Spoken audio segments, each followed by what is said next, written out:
Because you got powerful legs. How'd you get the physique? Was it gym or how'd you get the physique? I've always been. She's actually not got powerful legs. Do you shower in your dressing room? Do you have a shower on the day of a fight or not?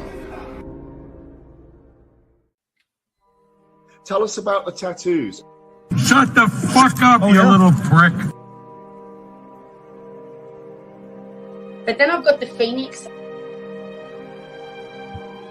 Hey, prick.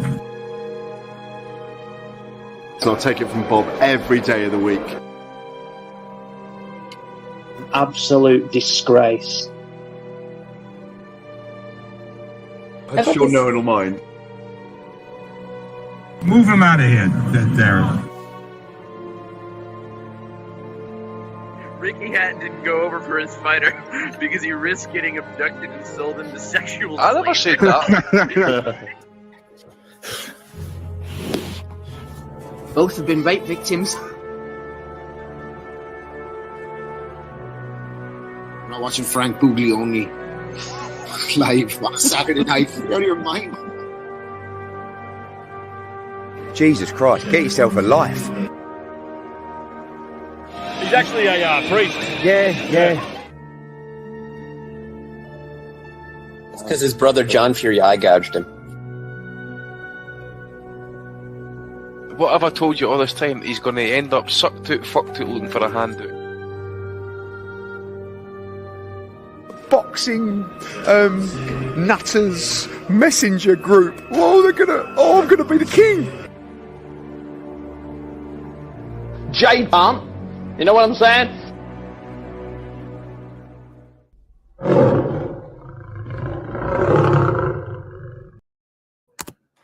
Welcome, everybody, to the 572nd edition of the Boxing Asylum Nuthouse, proud member of the Sports Social Network, and you can catch us everywhere you find podcasts you listen to on a weekly basis. If you give us that 5-star rating, we would much appreciate it. You can also join our Patreon as well if you want to be part of the Boxing Nutters Messenger group and take part in our prediction league as well. We also got a lot of other good stuff in there, which we don't mention on the show, but you'll find out if you join that Patreon.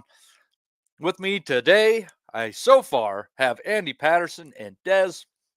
We'll see if anybody else wanders in. I'm sure Rob will wander in fashionably late per usual.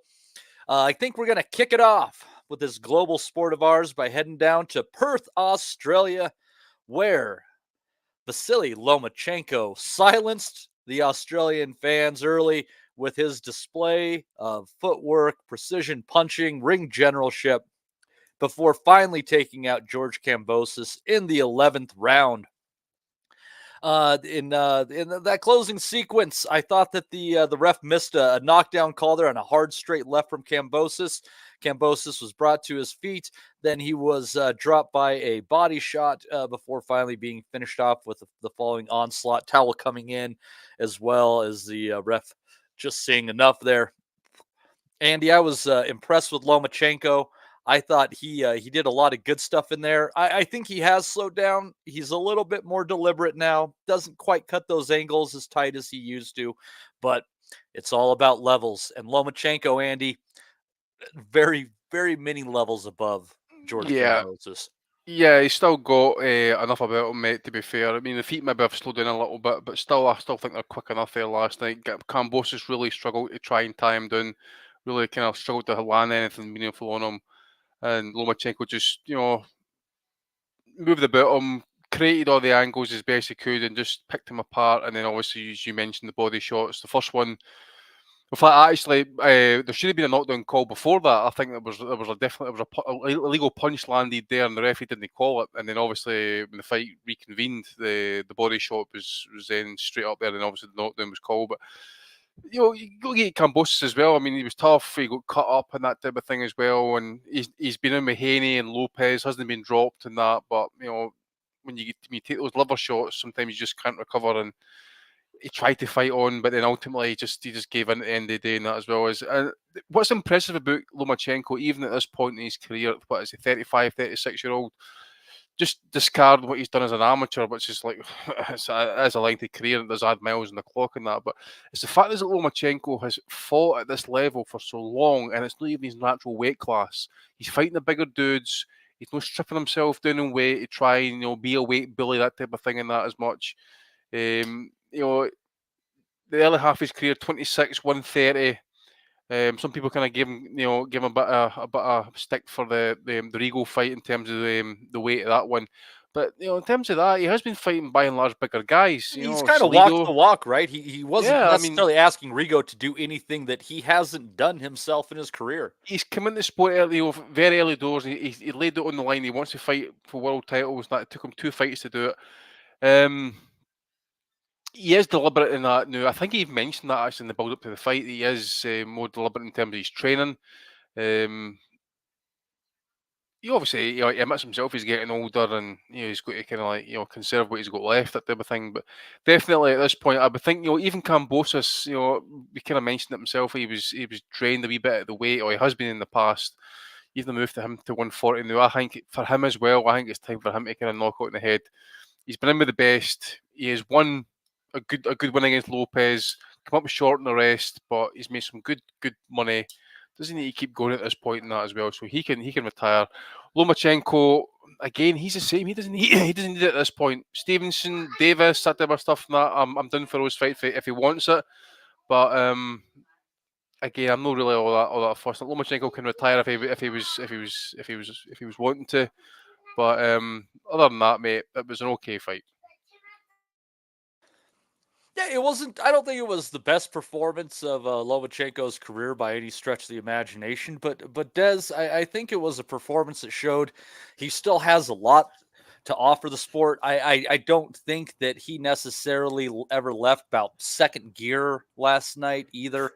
And to be the guy that stopped Kambosos after he's been in the ring with so many people, I will correct Andy. Lopez did drop Kambosos in the 10th or the 11th round of their fight, so he has touched down. But it was just overall very impressive in the way that Kambosos was able to use his left hand and just completely maneuver Kambosos around the ring. And I do look forward to the fights coming up in the future that might be there. He might be slower, but on a skill level, I still think this is a top 10 pound for pound guy, Des. Yeah, I couldn't agree more, Matty. I've always been a Loma fan. I'm going back 15 years now. Top kid, really good amateur, fantastic pro. This is a guy that on the back of fighting Salido in his second bout and losing, his next fight was Gary Russell, who's probably been part of the Humanism Club most of his career. This is a guy that ended on an away show as well, that Gary Russell fight was an away show. Good point, BBC. Andy. Yeah, good point. This, he's always stepped up, and for me, last night was about one kid setting a rhythm and the other kid trying to break it. And what we saw was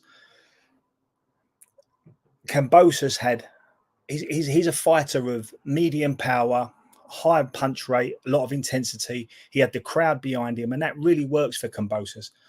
But against Lomachenko, you see that those things don't matter, don't count for nothing. Lomachenko's feet were brilliant. He understood slight angle. He knew how to hit, step slightly to the side, pivot off.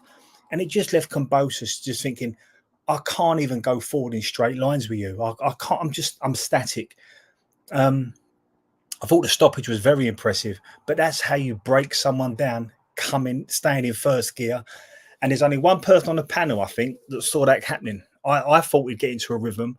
I thought we'd go through to the end in comfortable pace, but it obviously was a lot more intense than we thought. And take a bow, Matty, because you actually called the late stoppage, didn't you? I think Rob might have been on board with it too. I don't want to hog all the glory, but fair enough.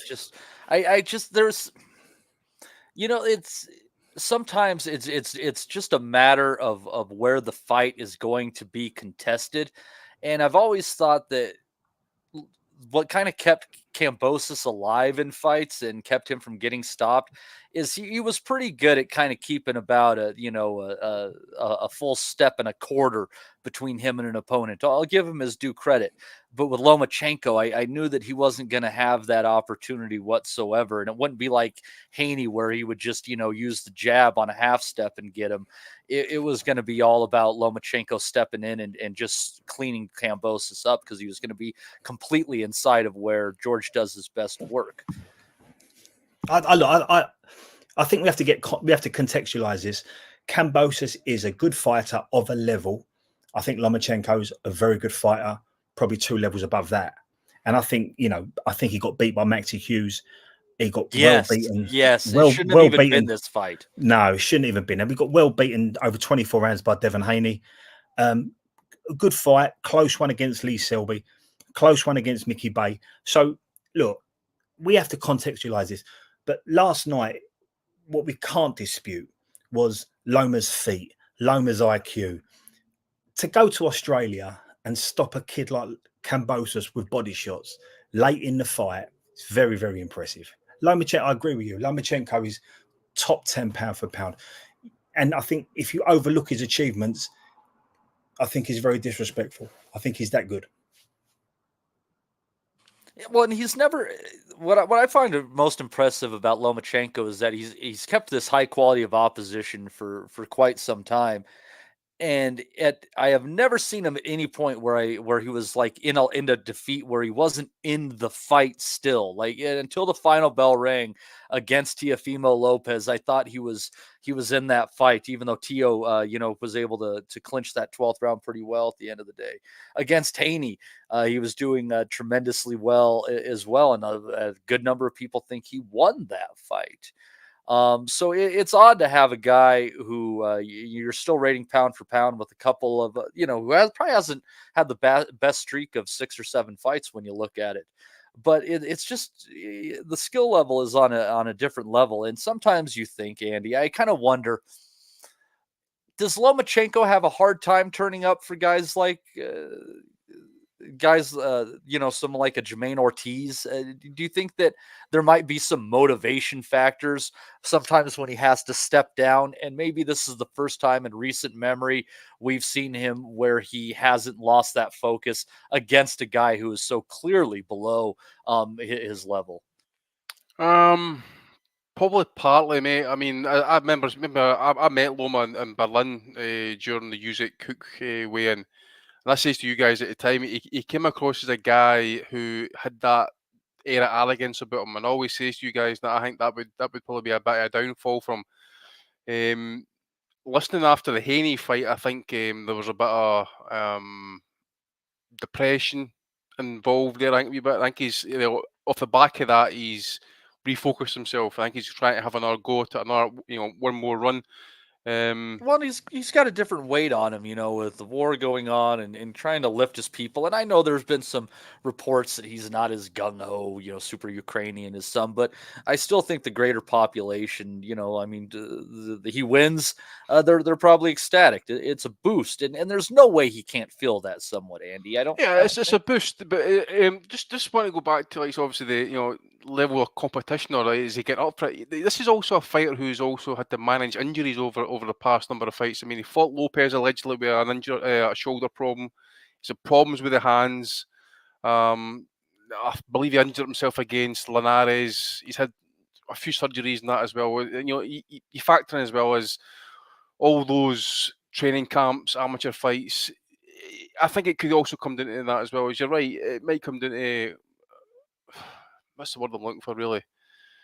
Just no willingness, but again, just motivation, focus, drive. The big fights, like guys like Haney. Haney. I'll leave the Lopez fight out because that's always that fight for me was always an outlier. Injury, COVID, no fans. It was just an odd setup. That whole thing, and it was just a fight that you expected Loma to try and kick off halfway through it, and just never done it. Came back against Nakatani, looked decent. Nakatani was always durable. Beat him down, beat the shit out of him, basically. So yeah, I think as well. A lot of people say he got hosed against Haney. It was a close competitive fight. I would love to see a rematch. Actually, you know, both guys. Well, Haney's would dare say his stock is on the level a wee bit there. So Loma could maybe kind of, I don't know. You think about a rematch here for Loma and Haney at 135? Haney's not making 135 pounds again. Come on, Andy. I don't know.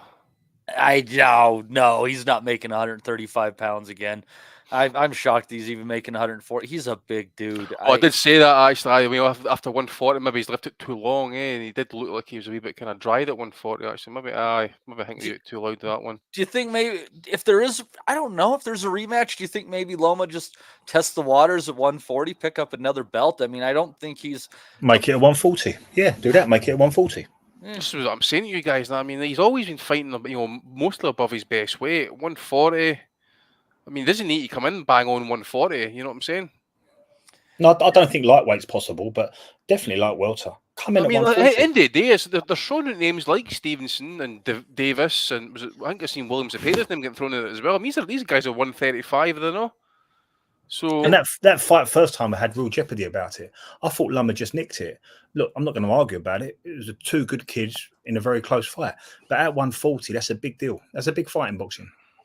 Yeah, it would do well. But I do think, especially given, and we'll get to this coming up in our previews, but with the Navarrete fighting Baranchek for a different version of the 135-pound belt, also being a top-ranked fighter, I think Bob is setting it up for Loma against the winner of that fight, probably expecting it to be Navarrete, but I don't know. But we'll get to that. We'll get to that. I mean, there's a lot there. The Shakur fight is obviously very interesting too. I know that's something that Rob wants to badly see. A Tank Davis fight is interesting as well, but I don't know, Des. I get the hunch out of all those fighters I just named, I see Loma with a good chance, still with what he has. But I just don't think he beats Tank Davis. Would you argue against that? No, I wouldn't. I'd agree with you. I don't think anyone beats Tank. I think Tank's brilliant. I think Tank's the closest thing to Roberto Duran. I've said this 100 times during our Matty. I'm a fanboy. I think Tank Davis is brilliant. I think he's going to get better. I think he's starting to come out of his shell. Although, you know, take it, you know, whether you like him or not and what he says, that's not the point. The fact is he's starting to open his mouth. He's speaking for himself. He's up the front now. So we're getting to know Tank a lot better. I think Tank beats Lomachenko purely because he's too young, too fresh, too aggressive, too strong. And I think what we see, the brilliance of Lomachenko, them slight angles, that ring IQ, good hands, good feet, I don't think that matters with Tank. I think he'll just walk you down and he'll go to work on you. And when he hits you, you stay hit.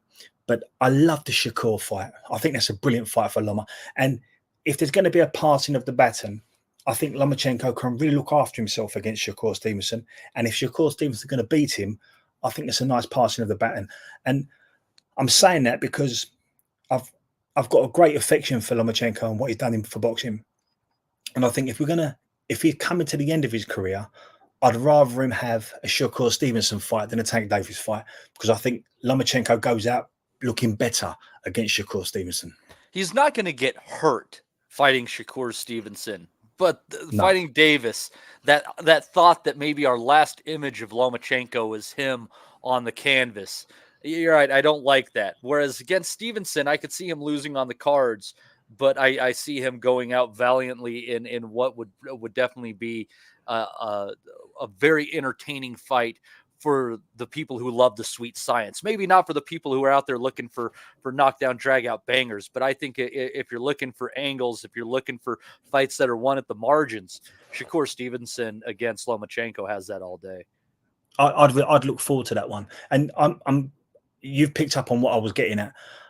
I don't want to see our great fighters going out on stretches. And I think Tank Davis could potentially do that. I don't think Lomachenko's feet and ring IQ help him against Tank, but I think they are enough to enable him to really look after himself against Shakur Stevenson. I think it'd be a brilliant fight for the purist. It might even be one he could nick or lose on a split. But I think if he's going to go out, I'd like him to go out on those terms. And I think that's quite fair. I think he's been brilliant for boxing. Yeah. that's a fair way for it to all happen. I think.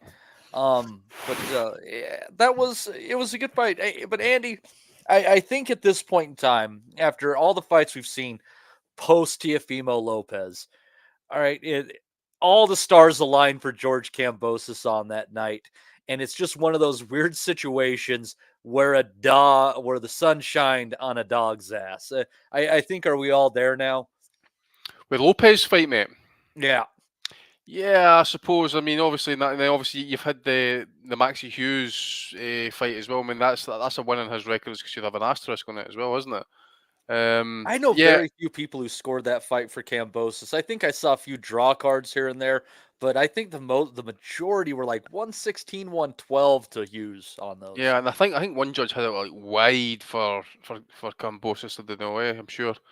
But yeah, the Lopez fight. Yeah, you think that you just wonder as well. Again, this is what we're always saying about Lopez. Sometimes you always kind of like, you second guess yourself when you're backing his fights or predicting his fights because just his outside the ring situation at the time was just mayhem, and he wasn't coming across as good vibes either.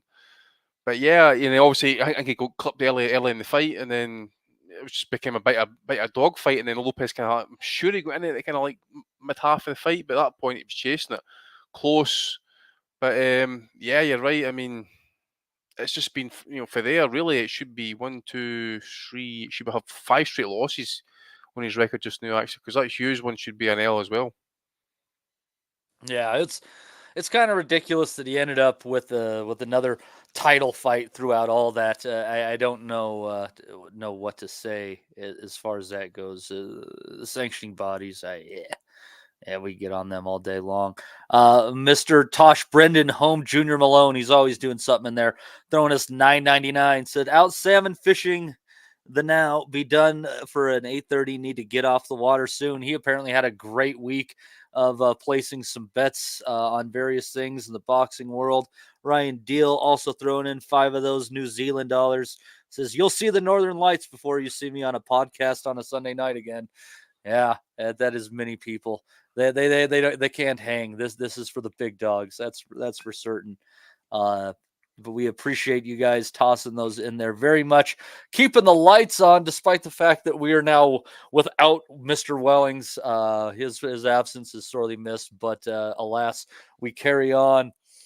Someone who probably shouldn't carry on, I'm thinking Andy would be the ring announcer for the Shernika Johnson-Nina Hughes fight, announcing it for Hughes when it actually was for Johnson. Breaking the 41-year-old Hughes' heart, who actually is a hell of a story. She's losing her WBA belt in the process, 98, 92, 96, 94, and that one even card. I'm sure we'll be mentioning this gentleman again by the end of the show, and I'll probably be able to find his name by then, Andy. I am trying. I'm sure I'd seen it literally briefly there, actually. It was Fat Dan. Give me a minute. Give me a second. That was him. It was...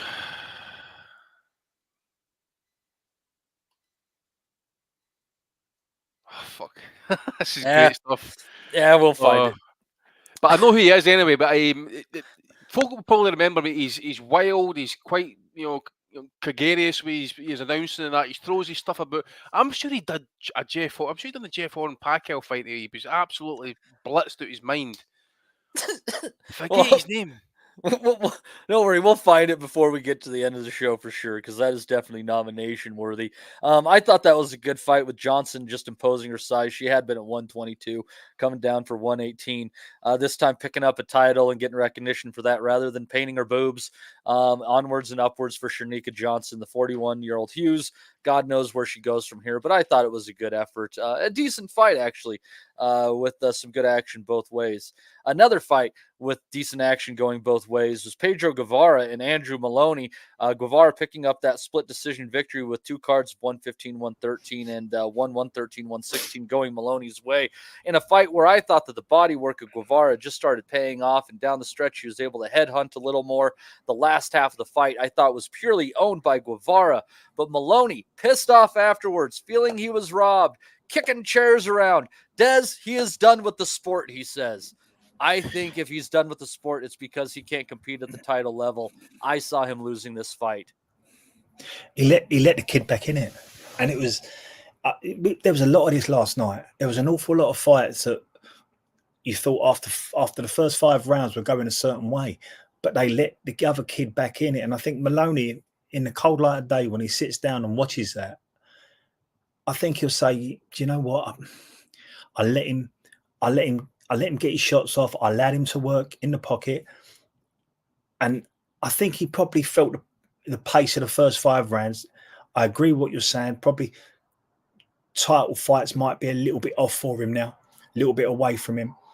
But I understand you're upset. I understand you think it's a contentious decision. But it's adrenaline. It's an adrenaline and testosterone sport. Of course he's going to be going. But but we can all be disappointed. But to start effing and blinding and say you're done with the sport and almost downplay the effort of the other fella. Me personally, I thought Maloney let him back into it. He gave away too many late rounds. And when he watches it back, I think he'll say, I could have done a little bit more just to put the cherry on the cake. He didn't do that. And it cost him. You can't be letting an older fighter. I mean, Guevara's almost got 50 fights under his belt. You can't be letting an older fighter outwork you down the stretch. That's surefire death at that point in time because they have the tricks on top of all that. And that happened a lot last night, Matty. There was a lot of fights that after the 5th or 6th round, they took they either let their feet stick or they took their foot off the pedal, and it allowed the other guy to come back into it. And when the other guy goes into round 6 thinking this fight's done for me, I've got to pull something out the bag, and he goes and wins the next 2 or 3 rounds, all of a sudden that guy's fighting on confidence. It's the worst place to be. So I think Maloney's got himself to blame now. Yeah, absolutely. A guy like Guevara, it kind of makes me think of a guy like Barroso. You can't let them find any sort of a groove because it's if they're made to feel comfortable in a fight, they've been doing this for so long. It's just second nature for them. They don't have to put a thought behind it. It's muscle memory. It's reactions. Those reactions might be slower, but if you're not forcing the pace, if you're not making them pay, they're going to catch you, and they're going to catch you often. So, I agree. But, Andy, I think the thing with Maloney where I think, guys like this are failing, and I actually like what they're doing on some of these American telecasts, is they are posting the live odds updates on a lot of these fights. And Guevara was inching closer and closer through the mid-rounds in this fight until in the later rounds they were showing him, I think, as a slight favorite. And I think people really need to consider that, and I actually think that's a good judge of if fights are crooked or not in the decision. Like if the betting market is showing that someone is losing, and I'm not saying like some paid off, I'm just saying like bad judging. But if the betting market is saying, yeah, this guy is losing, they're quite the underdog right now going into the last couple of rounds, and they pick up the decision. Well, we kind of get an idea that a funk is in the air, and people like Maloney on that side, they need to accept it. If the Marcus was saying that he was losing that fight, and sure as hell he lost the fight. Well, I agree with what Des was saying, and I absolutely agree with the fact is that second half of that fight for me was Guevara's, because he invested a lot in the body, and it's one of those type of fights where there's, with the clash of styles, it's what you preferred. And Maloney, the way he fights, it's always straight shots to the head. Doesn't really kind of mix it up. And then, as Des says, he lets it slide. Didn't really up it with any urgency, did he? It was Guevara, I felt, was probably a wee bit more the boss, and probably deserved just to shade it. And I didn't catch the end stuff, but I did see some of the short videos before we went live there, and that it's bad to see. Like, I mean, he's acting like he dominated the fight. That's just not happened. It was a close fight. Split decision loss is probably, it's not an absolute outrage. It was a close competitive fight, but you think it's a fight that he probably lost in the second half, because I thought Guevara upped it. And to me, at least, if I'm as me judging the fight, at least in terms of how I like fights to go, I preferred Guevara's style of fighting, aggressive, working the body, pressing the fight. Maloney, a lot of backing up, and I say a lot of straight shots, 1-2s, and it's mostly up to the head. not really a lot, and he's not really got that game-changing power, really, has it? He kind of like really changed the fight round about, really put a exclamation mark on a round that says he definitely won that round with that punch alone. He turned that guy. He kind of like wobbles him, makes it, makes a change. Hasn't he got that? And to be fair, if he's retired, I'm glad actually, and I hope the other one is no far behind them. To be fair. Yeah, it was it was a pretty rough week for the Maloney brothers. We'll get into the other one here shortly. Dan Hennessy was the MC, by the way. What was his name? Dan Hennessy. Dan Hennessy. Dan Hennessy, yeah. He must have been drinking some Hennessy. Someone is going to rack their brain. He did it was an Australian show, I'm sure it was, and he was doing the MC, and he was definitely like he was sozzled, like without doubt, he sounded like he was absolutely off his tits. Someone find that for me, please.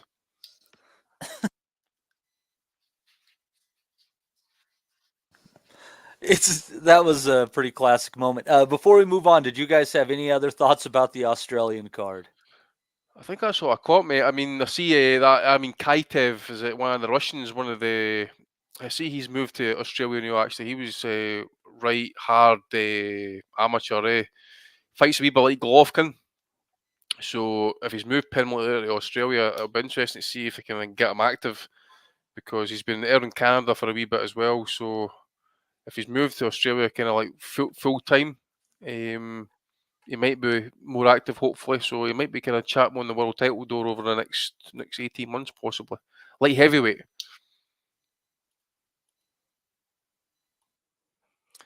Well, and didn't Big Daddy Brown get taken out in a round on that card as well? Yeah, he got stopped in the first. Did he? I didn't he was fighting, did he? Yeah, he was fighting against a young puncher. He got stopped in the first. All right, I never knew that, mate. Sorry. I don't know. I don't know where Lucas Brown still got a license. Yeah, I mean, he's mid-40s now at this point, isn't he? And he keeps getting clipped and chinned. He goes in the first. It's a disaster waiting to happen. He's a disaster waiting to happen.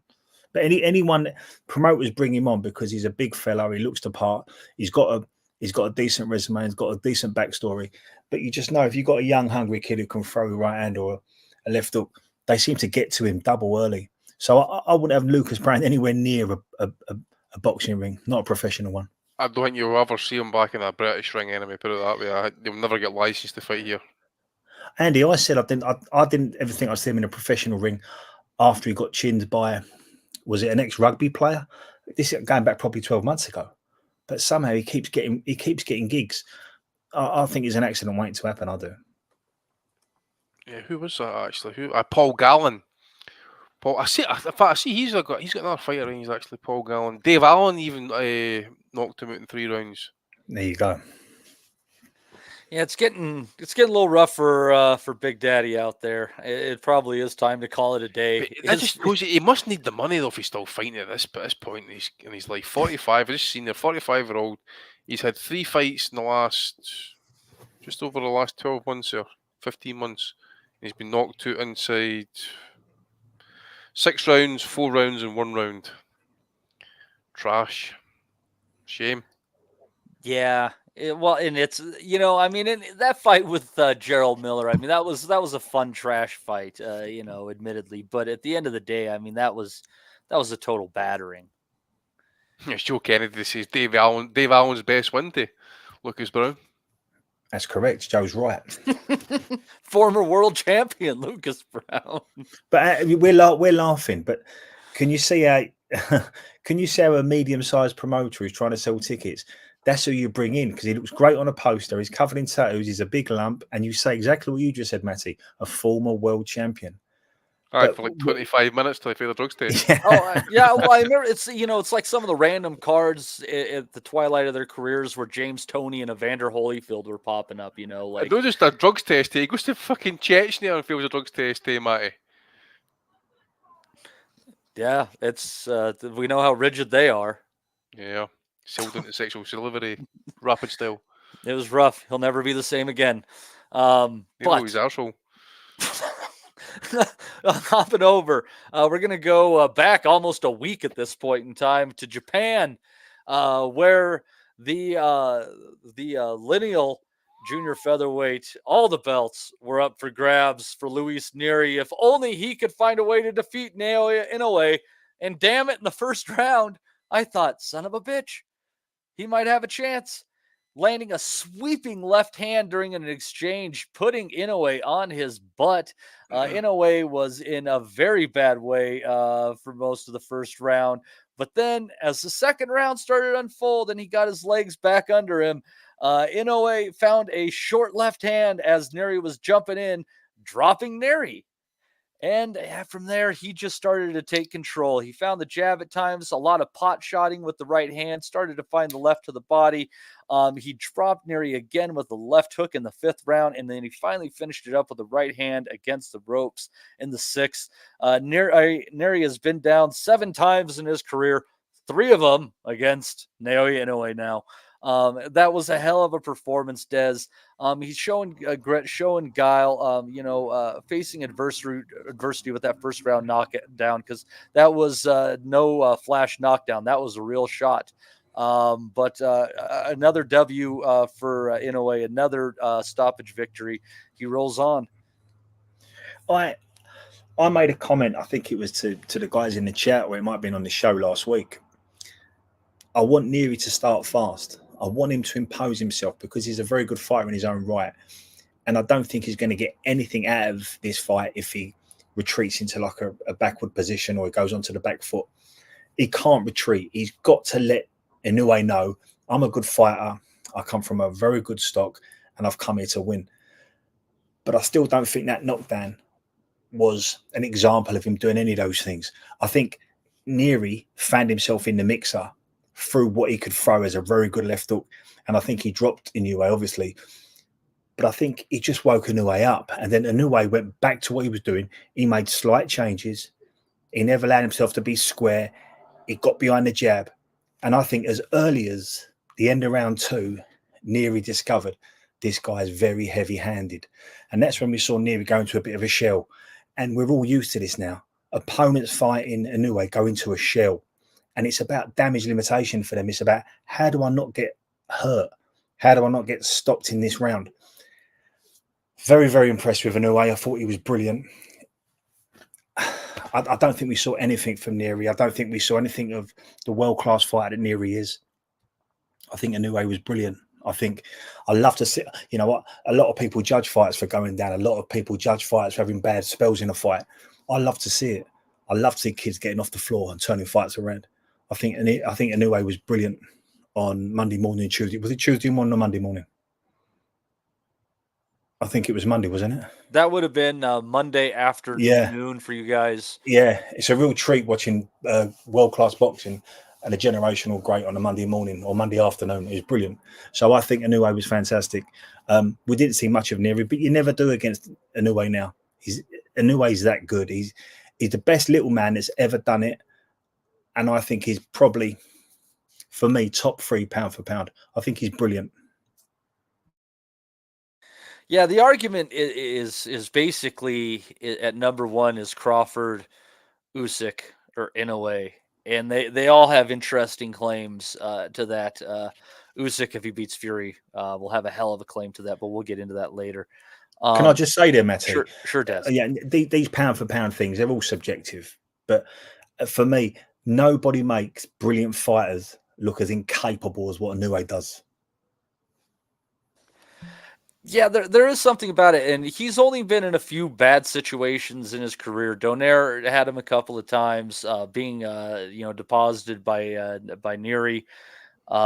Definitely was a shock. You thought that Tokyo Dome curse was a real thing for a moment there. You're like, oh shit. Andy, can you think of any other hairy moments that he has had in his career thus far? No many, mate, to be fair. But I also think Nery didn't really land full flush with that shot, because if you look at it, Inoue was actually throwing at the same time, so his momentum was actually turning with the shot at the same time. I don't think it actually landed full clean. if it did, like he was actually like coming on the shot. Because when you look at them, he was taking the 8 count. His eyes were absolutely clear. Didn't seem to be wobbled or anything like that. What I will say is, and I've said it before, anyone to go back and listen to the archives, and that is one thing Inoue really does struggle with is fighting off the back foot. When he gets pressed up, and Nery, you've seen it against Nery after the knockdown, he pressed him, and it wasn't because he was hurt or anything. I felt at least, because as I said, I think his eyes were clear. I just think with Nery coming on top like that, he struggled. He didn't grapple, and like I just think he doesn't really know what to do in the back foot. He can be open with some of his shots and that as well. He can go back in straight lines, head up. His hands can be apart. No, I was interested what Bradley was picking up, and then I was watching. I'm like, shit, he's right. That when Inoue throws, he tends to drop his opposite hand a little bit. And I'm like, shit, he does do that. He does it when he's backing up as well. Yeah, so there's some things to be exploited there. But that said, once he starts narrowing you down, I mean, it went how I expected to go last week, minus what happened in the first round, obviously. But once he started kind of like landing on some of those shots, I mean, the left hook he landed for the first knockdown didn't look like it was much of a shot. Then, and then obviously the last shot, the right hand was just vicious, mate.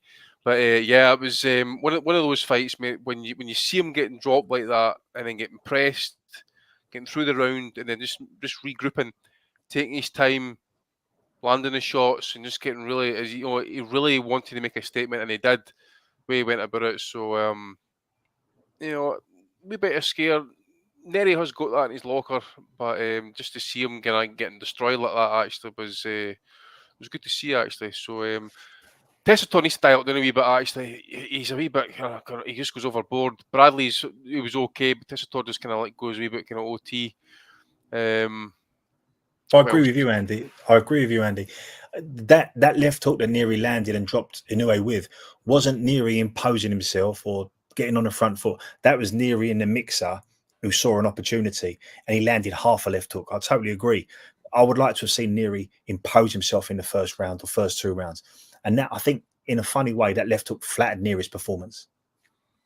Possibly, I mean, you just wonder as well as if he'd maybe managed to follow it up with even more success, maybe even catch Inoue again, maybe drop him again a second time, this time hurt him. But again, I just don't think that punch hurt him. But what as I say again, no, it didn't hurt him. But I performance, disagree. I'd like to hear from people in the chat whether they think that Inoue was hurt or not. I would like to hear some. It's in the eyes, mate.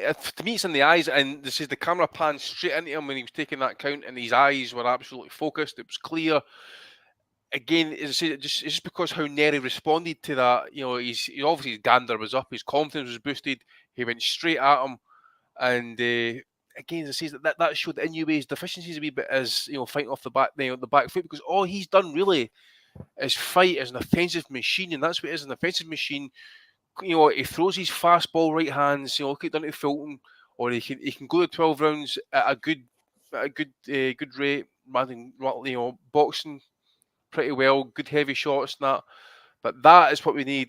Things like that. Seeing him getting dropped and then coming back and getting pressed. Nery didn't succeed to a point. Once after that first round was over, then it was practically all Inoue once he started making adjustments. And these are the things that I love about Inoue, because a world-class fighter like Nery can drop you with a left hook, and it doesn't really phase you. I mean, I know we saw probably 30 seconds of Inoue gathering his thoughts again, but it didn't change the direction of travel. If we go back to the Fulton fight, Fulton's a brilliant Philadelphia world champion, and all what he's good at didn't have any impact on Inoue. The Daenerys first one, I thought, and Daenerys is a brilliant fighter, and he took Inoue right to the wire. But I judge Inoue on the second fight, because that's when great fighters make their adjustments.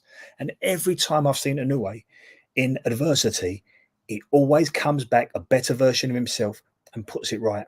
I genuinely think this guy, I'm judging him by, I've never seen someone make so many good fighters look bad. Yeah, that's the amazing thing about it, is just dismantling a high opposition of fighter. Absolutely. Let let me say something that I kind of caught. Number one, it was kind of interesting seeing how Bradley picked that off with his hands, and that's interesting enough. But something I had never really thought about before, because he's such an offensive machine, is Inoue's defense, and he tends to kind of let guys throw it, and he keeps a tight guard when he wants to, when he sees that somebody wants to put a few together. But to me, it seems like most of the defense that he puts forth, it's all in his feet. Do you disagree?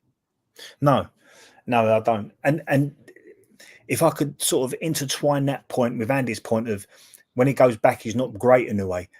I think this is what happens when you have such a good puncher and someone that's so dominant.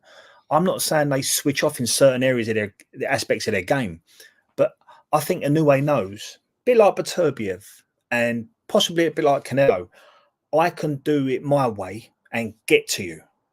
And I think Inoue's found that now. And I think Inoue would probably argue that when I try to do everything correctly, I'm giving them more opportunity than what I would be if I'd done things my way. I know that sounds a little bit up in the air, but I've seen it so many times with fighters. I'm not going to be uber correct, because uber correct is probably textbook and allows them to come into it a bit or gives them too much of a chance in the fight. I'm going to do it my way. And I think I agree with what you're saying, Matty.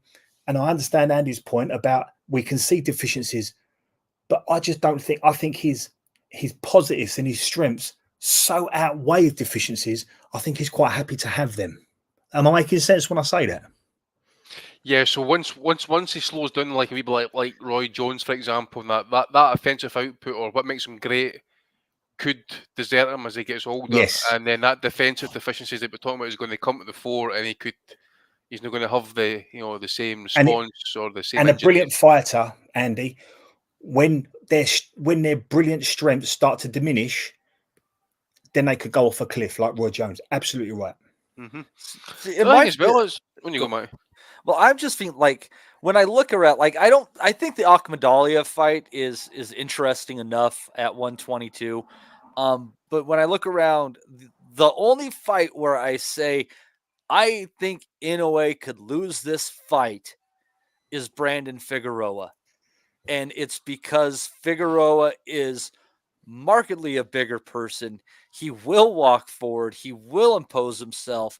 He will take your best shots. And the question is, how many of Inoue's big shots can he take before his body work? You can't stand in front of Inoue. I'm telling you, it's a scale, guys. That fight is totally, will his body work and constant pressure and attack get to Inoue before Inoue's measure of just clean shots, which were like that? Like, this is a fight of the year. Another one, guys. Like, that's a lot of body to aim at, though. That's a lot of body. He's got a lot of body, baby. Too much. Yeah, too much. I think the Figueroa one, and I can see the chemistry, but I just think he's too much of a target, and you can't stand it. You can't try that swarming stuff with Inoue, because I think he could plant his feet and let his hands go. And then where does Figueroa go then? But I get the chemistry. He's going to have to be on his bike at some point. That's the thing. Figueroa is, you guys could easily see Figueroa fighting at lightweight, couldn't you? Like that's not a reach. Whereas I think Inoue is topped out at 126. That's my opinion. I could be wrong. And there are weight classes in boxing for a reason. And size and there is this point where size and skill intersect, and it's just too much. And without Figueroa, let me say it, without Figueroa, I don't see a fighter at 126 who I think really gives Inoue fits. What do you guys think? Any names? Well, let's stay with 122. Which is where Inoue is, right? And to be fair, I think the next in line is Sam Goodman. Sam Goodman or Akhmadaliev are the two last names at 122, I think. And I've got to say, guys, I think that's a good one, because I don't think Sam Goodman beats Inoue, but Inoue is entitled to have fights that he should win. If you want this guy to be active and we want to see a lot of him, he can't have one super fight after another. So I think Goodman next is a good choice for Inoue, don't you? Yeah, but he's also then he's doing the right thing by then doing his obligations. He's meeting his Correct. mandatory obligations, so that makes him a legitimate champion. Like Vladimir Klitschko did for years. He met every Correct. obligation, and that makes him a legitimate champion. So again, I ain't in any hurry to see him jump up to 126 and that. But I mean, if he's going to go up to 126, fine. But it's got to be a champion, or it's got to be a meaningful fight of some sort. You know, he's beat Fulton. We don't need that. I mean, it's, you know, I'm not wanting to see Raymond Ford or Ray Vargas, for Christ's sake. Luis Lopez, possibly, it's a banger. I don't know, You know, man. If Raymond Ford, who's he fighting in the unification? Isn't he fighting a unification, or is he fighting Nick Ball? I'm trying to remember now. Actually, just anyway, back to my point. Just know what you're thinking about that, but I would be happy to see him stay at 122. I mean, some names there. I mean, there's guys coming up. I mean, some boys have had their chance. They might come again, like Jade can't. But there's boys coming there who are, you know, are next in line. So if Inoue has got no intention to move up to 126, then he should stay there and meet every obligation he's got coming. And that way, you know, he's without doubt, he is undisputed for a reason. But then, you know, all roads have got to lead through him. So they've got to come to him, and you know, he's made his case as well. He ain't leaving Japan. You've got to come to him. So I don't want to see him jump weights. I always break boxing down into 3 sections, and I think super bantam to feather is the section. That's the cut-off point. So I'm kind of in Andy's camp. I not necessarily want to see a kid go from super bantam to feather, unless he does what all the great fighters do, which is pick your opponent. Now there are plenty of people up at featherweight that I think Inoue could beat. I fancy Inoue against Robsy Ramirez. I fancy Inoue against Figueroa. What about the big bastard who beat Robisi Ramirez? Espinosa. We haven't seen. We haven't heard hide nor hair from him since. He's gone quiet. I'd have to look at him a bit more. I'd have to look at it before I make that call. But I mean, what a big bastard! You talk about a size. I mean, he was 6 foot tall. If he was an inch, that was a big boy. But don't be misconstrued that sometimes these big tall fellas, it's just target practice for the little fellas that can punch. True. And I think Tank fits into that category. The bigger you are, the more he's got to hit. So it's all about that jab, Des. It's all about that jab when you have that height advantage.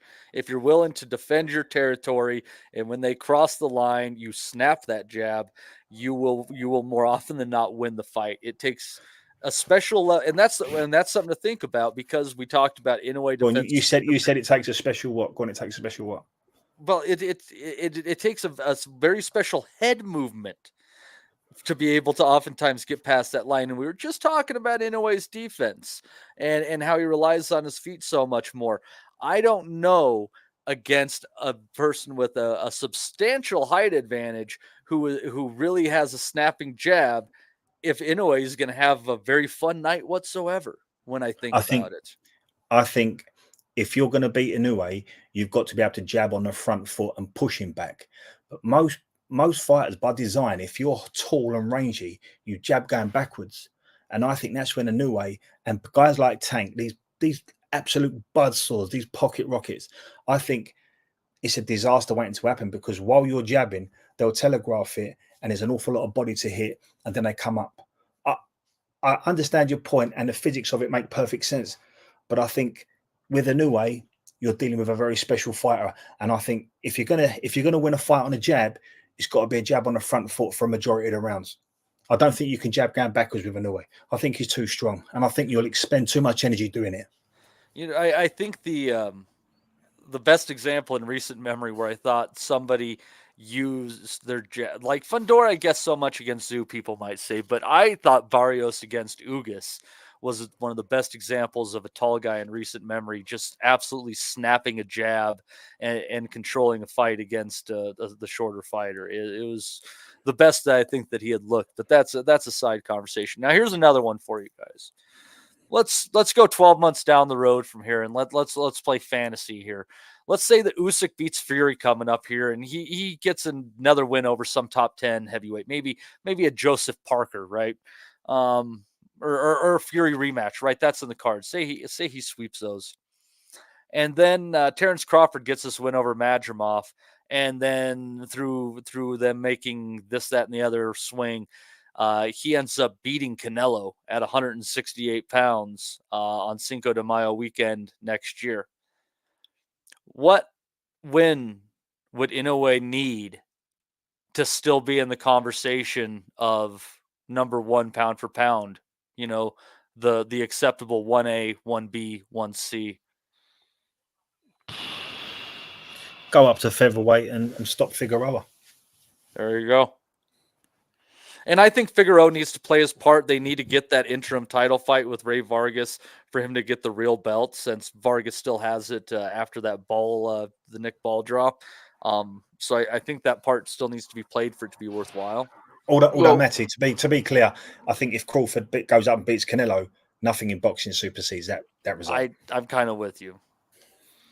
The thing as well is the Figueroa fight. He's a PBC fighter, isn't he? So Top Rank. Yeah, but that's all collapsing. Look at all these fighters that are fighting on Sheik Turkey cards and have moved over to Matchroom. I think the PBC is they're on shaky legs. They are on Queer Street, Andy. Well, it's the fighters that kind of matter at this point. We need to see, on these other promoters who are leaving PBC, guys like Stanionis and we just mentioned Figueroa there, for example.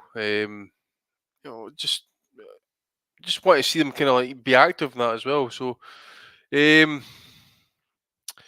terms of Inoue, I mean, the end of the day is, I don't even think even beating Figueroa would actually even make answer your question. To be fair, I think just what else can he do at this point? I mean, he is the number one guy in the division.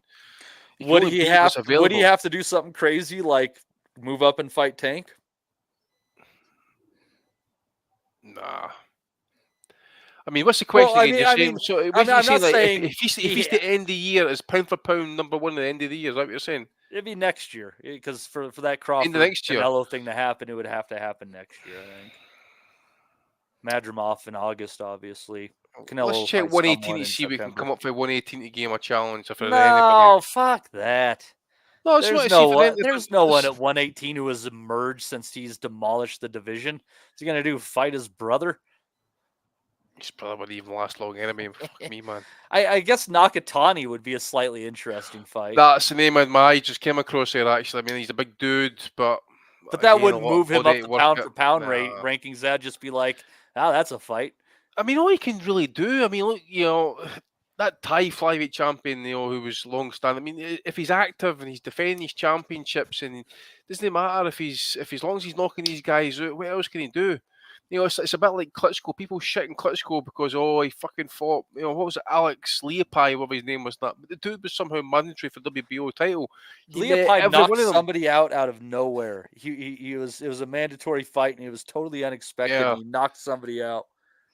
I think Matty, I could find fighters at super featherweight that I think Inoue could beat, and I think when he goes outside of super bantam, I think he has to pick them carefully. I think you could probably get away with Figueroa at feather, but when you go above that, I think you have to really be strategic, like a Ray Leonard and Donny Lalonde, like Roy Jones and John Ruiz. You've got to be really strategic and crafty. What about O'Shaquie Foster? Well, you've just took the name out of my mouth. However, I think he could beat O'Shaquie Foster, because I don't think O'Shaquie Foster's feet are overly better than what Fulton's were. And O'Shaquie Foster's not a ruthless puncher. However, Foster's a very good fighter. It's 2 weights out of where Inoue is at the moment. But I don't think that kind of hits the mark that you was asking for, does it? That's not your super fight. O'Shaquie Foster's not a super opponent. Although it would be groundbreaking and it would be amazing to see Inoue 2 weights out of super bantam, I still don't think it's a super fight. It's nothing like Crawford and Canelo. It's nothing like Usyk and Fury. So I'm not quite sure there's a winnable fight of that magnitude outside of super bantam for Inoue. I think outside of super bantam, picking up on what Andy said, I think Inoue's got to be really selective now, because size can get to you. And if you go through the history of boxing, anyone outside of their size, you have to pick them correctly. It's why Floyd probably never fought the Margaritos and the Costa Zoos when he was in their weight classes, because sometimes you've got to be a bit crafty. And I think Inoue now, outside of super bantam, has to be crafty. I mean, you even factor in as well. I mean, I don't know how he would look at 126, but a guy like Nick Ball, for example, how he fights. Well, especially because he's a shorter fighter. Maybe Inoue would catch him with shots underneath or whatever. But again, if facing a bigger guy with that type of output, as Des says, you've got to be really kind of selective. I'm also just trying to kind of through some of these rankings here, see if I can pull out any names out. But do you remember those body shots that Ray Vargas was whipping in on Nick Ball? Like I can't see him surviving those from Inoue for X number of rounds. But there's not a big fight, is there? There's not a huge. Sorry, Ant. There's not a huge. There's not a huge fight there for that Inoue can win, is there? There's not a super fight. It's not like a. When Roy Jones fought John Ruiz, it was circus factor. When Ray Leonard fought Lalonde, it was circus factor. Anything Inoue does above featherweight is going to be circus factor. It's not going to be a super fight like when De La Hoya fought Hopkins. That was a super fight. Yeah, I don't think Inoue's got that. You get Joe Tessitore when he goes up in weight. The monster's going up in weight. The monster, every fucking 10 seconds he's got to scream out the word monster. I think the only name, to be fair, actually, I think it's purely because he's a bit of a banger. Would be Luis Lopez. Would be the only fight. If he's going to go up in weight, would be Luis Lopez. Ramirez, he's got that defeat against Esperanza. I don't know if there's a rematch clause involved there, but that's a featherweight, Andy. That's a featherweight, aye. Yeah. But again, I'm not really fussed if he goes up to 126, and I would be happy if he was to remain at 122 for the rest of these days and say, right, okay, who's next, and prove that guys like this is Wilfredo Gomez's division. He made his name in this division, spent his entire career here just about, beat everybody. So nobody needs to go up and weight hot like Pacquiao and the rest of these fighters. Just stay in your lane, basically. Sometimes you got to stay in your lane. All right, so Michael Thompson said Inoue versus Luis Alberto Lopez would be fun, and I think it could be. Mm-hmm. That's a fair shout. But let me to bring this show kind of full circle at this point. That's a really good fight Michael Thompson's put up there. That's a good fight. It is. But check this. Given he's pretty small at the weight, and he could probably drop a couple of pounds, whatever. What about Inoue against Lomachenko around 132, 3 pounds? I don't know if Loma would come down in weight. This is what I say to these earlier. He's fought up in terms of weight, but I think that's because he doesn't drain himself, doesn't shave off like the last 10 pounds and like the last few weeks of camp or whatever it is. I think Loma kind of fights roughly running about what he's walking around about weight is roughly maybe a couple of stone heavier possibly, but it's why I love De La Hoya, because when he went to middleweight, he didn't ask for any sanctions on Hopkins. He didn't ask him to come down 2 pounds. He said, I'm going to fight you as a middleweight, win, lose, or draw. I think if Inoue's going to be involved in a super fight, I think if Inoue's going to do the numbers that we're talking about and be involved in that type of mega fight, I think he has to go to that weight and ask nothing of the opponent. I think he's going to say, I'm going to fight you on your terms. I don't want to see him bring people down. So I don't want Lomachenko to come down a few pounds. If Lomachenko's a lightweight, Inoue goes up at lightweight, and then that's a great fight. But I don't want him to pull. I don't want him to drag people down. Do you think he has a chance in that fight, Andy? Who, Loma against Inoue? Yeah. Yeah, I mean, I still think Loma's good. I mean, obviously, I was listening to you guys talking, obviously, especially Des talking about, Davis, against Loma. And I was tend to agree. It'll be interesting to see how Loma would react to one of those big dog hands from Davis. And the same goes for Inoue as well. You know what I'm saying? Because I always think back to how Linares dropped him, and that was a sweet right hand, man. It was a sweet shot, straight as you like, straight right on it, dumped straight in his ass. You just wondering if that was a proper puncher landing that shot, how would they have reacted? So there's that to it. And again, Loma's getting up in age. Can he take the shot? At this point, I would probably side with Loma, mate, purely because of the size and the technical IQ. I think that would be pure fantasy fight, obviously, they're talking about here and that. But I just think Loma's skills, experience, and just how he fights, southpaw and that as well, would just be enough, I would think, actually, as well. Yeah, I think Loma would beat him. Would the Nicholas Walters fight tell us a little bit how Lomachenko would handle that type of puncher? I know, look, you've got to go back in time. Nicholas Walters was was a big puncher. He was unbeaten. He was unbeaten. I think he had a draw to his name, but he was unbeaten as a pro. And he was a big puncher. He was quite erratic. He had a little bit of the Edison Mirandas about him. And I think Lomachenko had dealt with him really, really well. Could Lomachenko do that to Inoue or Tank? Or his Tank? Let's focus on Tank a bit. Is Tank too polished? Is he too good? And I think Tank is a much better version of a fighter than what Nicholas Waltz is. But does it give us an idea of how Lomachenko would handle that type of puncher? The problem with Tank is it just takes one.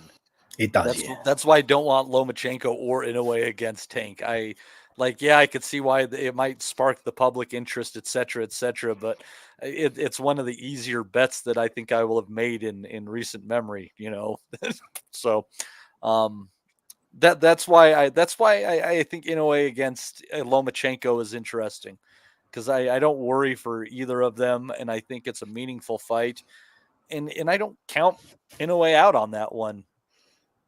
So sorry to direct you in another. I know you're busy, Matty. Sorry to take you to down another avenue. So to ask you and Andy, so who does beat Tank? Because Duran was beatable. People did beat Duran. Who does beat Tank? People used to think Haney, but after seeing the way that Haney gets caught with left hands, nah, I don't think so. He stopped dropped since last week, isn't it? Yeah. Possibly Tank beats Tank, possibly. Outside the ring carry on, that type of shit. Being in the wrong place at the wrong time when the gun started shooting. Maybe go ahead. That's what I was going to say. Probably 147. We need to see where his ceilings are, and obviously, again, some people detract for Davis in terms of who he fights. Sometimes, there's, we haven't had the Haney fight. We haven't had who's obviously the Loma fight. People are getting older. He's getting older, but I think we need up at 47. I think that's where the real test with guys like Ennis, probably Crawford. I think Crawford's done at 147. I think we need to quit talking about Crawford at 147. Yeah, but people are talking like Crawford's going to super middleweight and fighting Canelo. I mean, what's fucking calm down he's at least going to fight Madrimov at 154. We know that. We'll wait and see. I think that even though I don't think it's a 50-50 fight, I think that Tank against Shakur is like a 70-30 fight.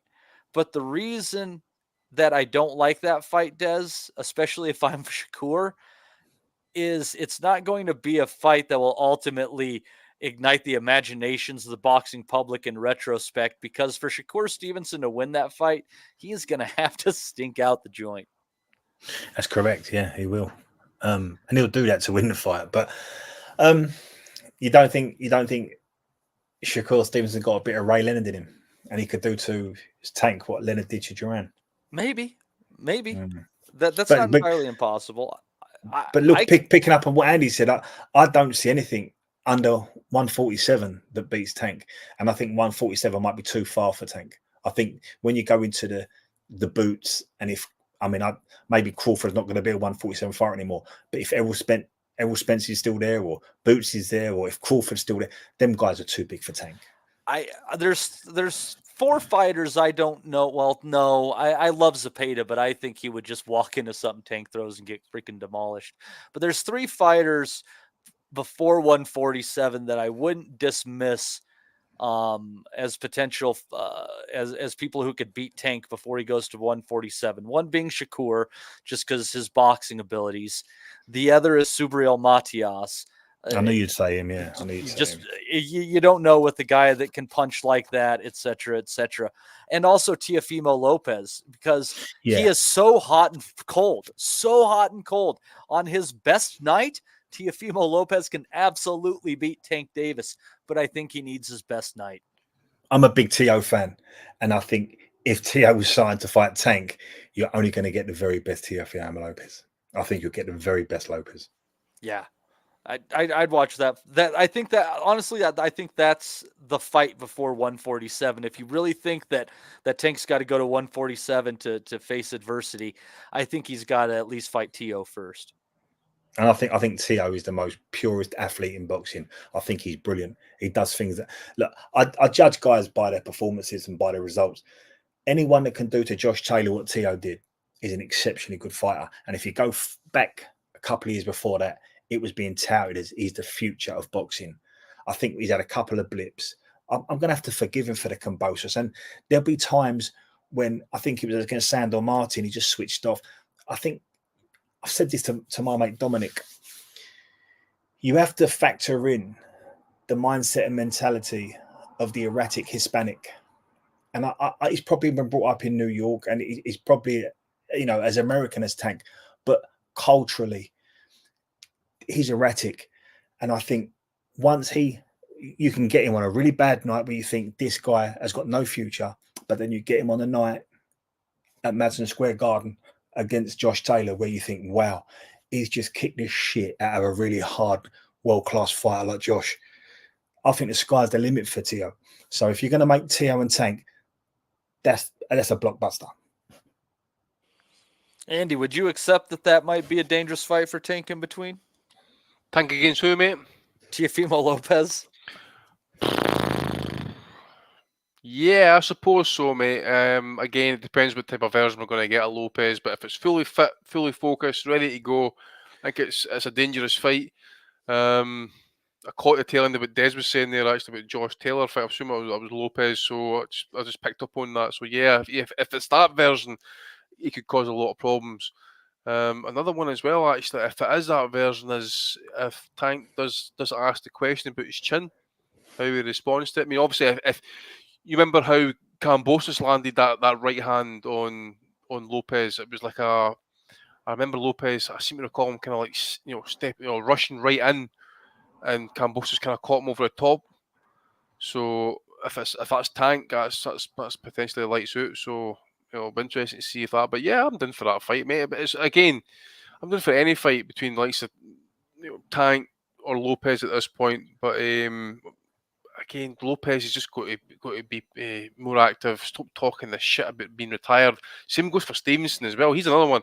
Last few fights hasn't been great, or certainly his last fight wasn't great anyway. He comes out talking about his retirement. Well, Davis is out here as well.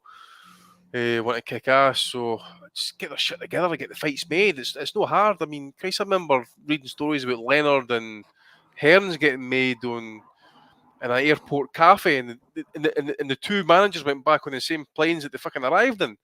It's not hard. Just get the fights made. I've got a theory on this. I don't know if I'm right or wrong, but I'm just picking up a few of the pieces. I think Oscar had site fees and guarantees before he named an opponent. So if Oscar got out 3 times in a year, a particular hotel in Las Vegas would guarantee him $35-40 million. And they brought an opponent in and gave him $2.5 million, 1.8, so, depending who it was. If it was Shane Mosley, or if it was someone like Ike Quartet, you'd probably put it up a little bit. But an Obakar would get a set fee. And I think Floyd picked up that blueprint, and they had guarantees. So Floyd said, I'm going to get out twice a year and earn 80 million, or 3 times a year, 120 million. And I'm going to give, and we heard Floyd say this on them 24/7 shows. Ortiz is getting 1.8 million for this, which is his career best payday. So he's going to take it. Klitschko did the same thing with German TV. And to a lesser degree, Triple G did it. He had something like 5-6 million quid set for a fight, and he'd bring opponents in on $1 million or 750 grand.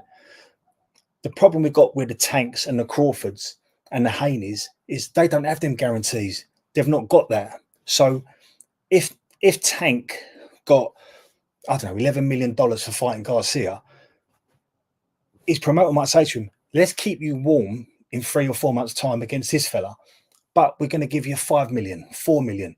And Tank's going to say, no, my last fight was 11, so my next fight's got to be 15. But the promoter would come back to him and say, yeah, but we need to build you over the next 12 months for a super fight with Devin Haney where you'll get 20 million. But Tank could come back and say, yeah, but I might get beat. And why do I want to fight for less money? I know my worth. So I think a lot of these guys have found themselves in a position where they've been paid big money for big fights, but they're not prepared to go and take a little fight for lesser money. And I think Tyson Fury's found himself in the same situation. And we don't have enough big names in boxing that can get guarantees, site fees, casinos or television companies saying, we're going to guarantee you this amount go and find the opponent and we'll put it together. I think that's the problem with inactivity between our best fighters in boxing at the moment. Yeah, you basically have to build everything into an event. And there's just some things that are hard to sell that way. Pacquiao and Mayweather were able to kind of do that, where any fight was an event. They do goodbyes on pay-per-view, etc. But the Klitschko's did it, and Triple G did it, and before them Oscar did it. But we don't. They're few and far between in boxing, aren't they? And I remember Lennox traveling around America getting $4 million, $3 million, that he understood it was part of the process, but to get the big one. Well, and considering inflation, they'd probably be paying, $6-7 million at least based on that. Yeah. So I don't know. It's interesting. I think that what PBC did with purses has destroyed boxing, but that's probably another conversation for another day. And we need to move on with the Japanese card. Holy crap, we're still on this. In a pretty interesting fight in the end, Shiki Tokei got a decision win over Jason Maloney, stripping him of the WBO bantamweight belt in the process. Tokei lost a point early for a low blow with Steve Willis. I think it was second or third round. That was on the belt. Seemed a little ridiculous, but Tokei was just dominant. He landed basically every shot he wanted to. He's a former kickboxing champion. Good control of distance, solid jab. It hurt Maloney just all sorts of times down the stretch. But then, like 8th round, he started to slow down, and Maloney started getting himself back into the fight a bit. And then in the 12th, Maloney was just on him. Some people said, if there's 20 seconds left, I think Maloney would have won. I don't know about that. But, Andy, I do think if there was another round left, Maloney might have won. Yeah, I'm trying to recall, mate. But I do recall the last round. It seemed like the young Japanese guy was running out of gas, and you were thinking to yourself, "Christ, I mean, what was his? That was his 7th or his 8th pro fight. That was his 9th, I think. His 9th pro fight. Then you're thinking, "Oh Christ, he's going to, is he just bitten a wee bit just too much too soon?" And you mentioned he looked like he was getting ready to go in the last round, but you've seen it out. He was glad to see that or hear that the bell go, but. Yeah, I thought he won the fight, to be fair, as well. Certainly, try to recall how much of the fight in that, but certainly won it from what I can recall it anyway. But certainly a wee scare in the 12th. But one of the guys were saying in the chat there, I don't know if it was Andrew or Jason, which one was it they were mentioning? One of the Maloney brothers got a bicep injury or an arm injury during their fight this week. Was it Andrew? I think it was Andrew, yeah. Andrew last night. I missed that. Seen it in the chat there actually. So I can't remember much else about that card, but I do remember him getting buzzed in that 12th round. But yeah, he's come through it, which is good to see, because it says they Maloney brothers were kind of like boring me a little bit, and they've also had their chance in that as well. So good to see some fresh blood picking up some titles for a change.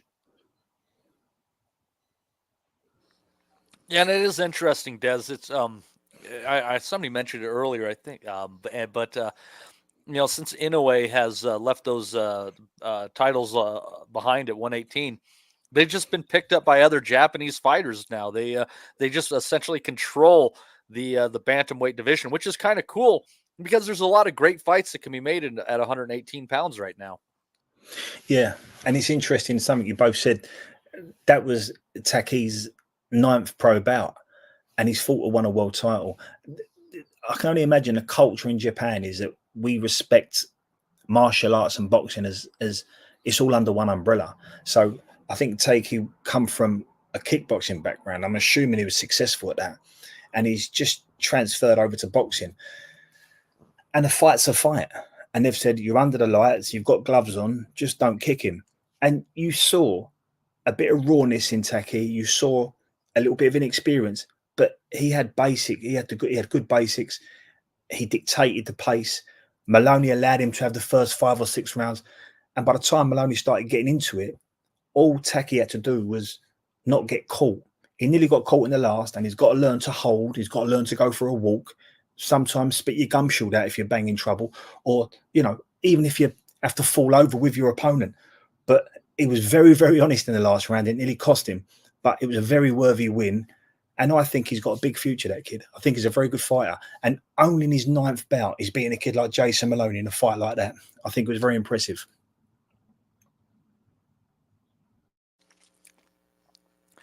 I do wonder, after seeing that, if he can make it 12 rounds with someone like Nakatani, though.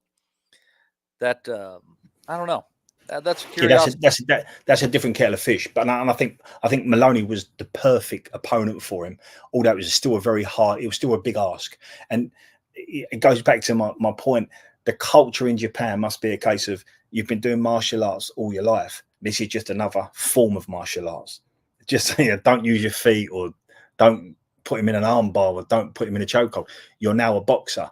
I don't think they take it as seriously as what we do. In fact, I can't think of an example in Europe where the transformation has been so rapid and so successful. We've had guys like Vitali and, to a lesser degree, Matt Skelton convert from kickboxing or Thai boxing into boxing. But what we saw Monday afternoon, that was a huge step, and he adapted really well, that kid. Chris Algieri did really well going from kickboxing into boxing. Got to give him credit. Not one of the best fighters, but that win over Provodnikov really came out of nowhere. Let's see here. Also on that card, the other Inoue, Takuma, picking up a 12-round unanimous decision over Sho Ishida, defending the WBA bantamweight title in the process. Getting dropped by a jab in the first round, though, came back and he was quite dominant over 12 rounds. If anyone wants to say anything about it, feel free. Otherwise, we'll move to the next fight on that card. It was young Inoue. It was Inoue's brother's best performance. He was brilliant. He really was. He understood distance. He got behind his jab. He knew how to close the space. He got off the floor. It was only a flush knockdown. He was brilliant. I thought his shot selection was really sharp. It really was good. And he closed the space really well. Yeah, for a guy who's not a big puncher, he does a good job fighting inside. We'll see where he goes from here. There's a lot of interesting fights there, and I don't think he's the cream of the crop. But going back what we were discussing earlier, whatever one of these fighters at 118 might be able to beat him, that kind of builds a narrative for them to come up and fight at 122 against Naoya. So, it'll be interesting to see if that transpires over the coming 12 months or so. Also on that, no, I'm going to say this wrong, Seigo Akui, there we go. Akui. I knew I could get that. I got a decision over Taku Kuwahara, retaining his WBA flyweight belt. He lifted over Artem Dalakayan in the fight. I didn't think he won. This was a rematch in a fight where Kuwahara was stopped, but this one he saw the distance. So, hey, I guess he wins most improved. I kind of think Akui is a good fighter to watch. I actually think even though he needs to get it back together after that recent fight. Why am I struggling for his freaking name? Andy 108 guy. Why am I struggling for his name right now? Gucci. No. The other one. Why can't I remember his freaking name?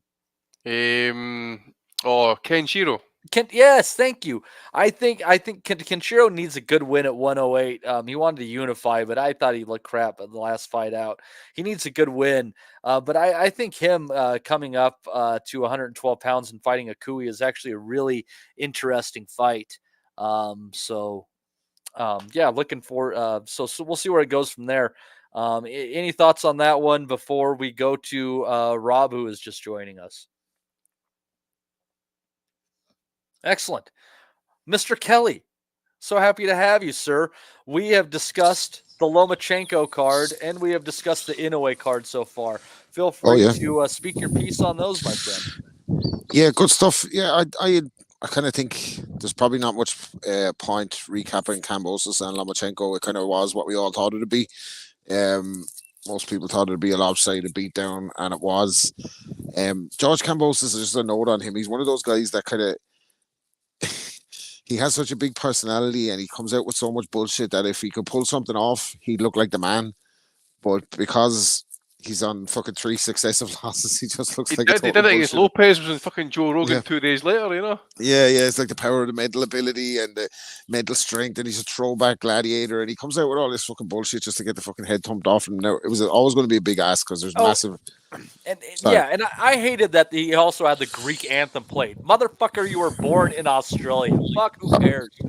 Yeah, well, that's a separate fucking thing. But anyway, that's I guess the overriding thing is that he writes a lot of checks that his ass can't cash, and I think the TO fight showed he kind of overachieved based on the kind of talent levels that he has, and it was always going to be a tough night for him against Loma. He's just going to get around the sides, get into a rhythm with him, and actually wasn't surprised with the body shot stoppage at all. It was a nasty one as well. He went back down to the body as well as Manny would say, the fucking get back down to the body.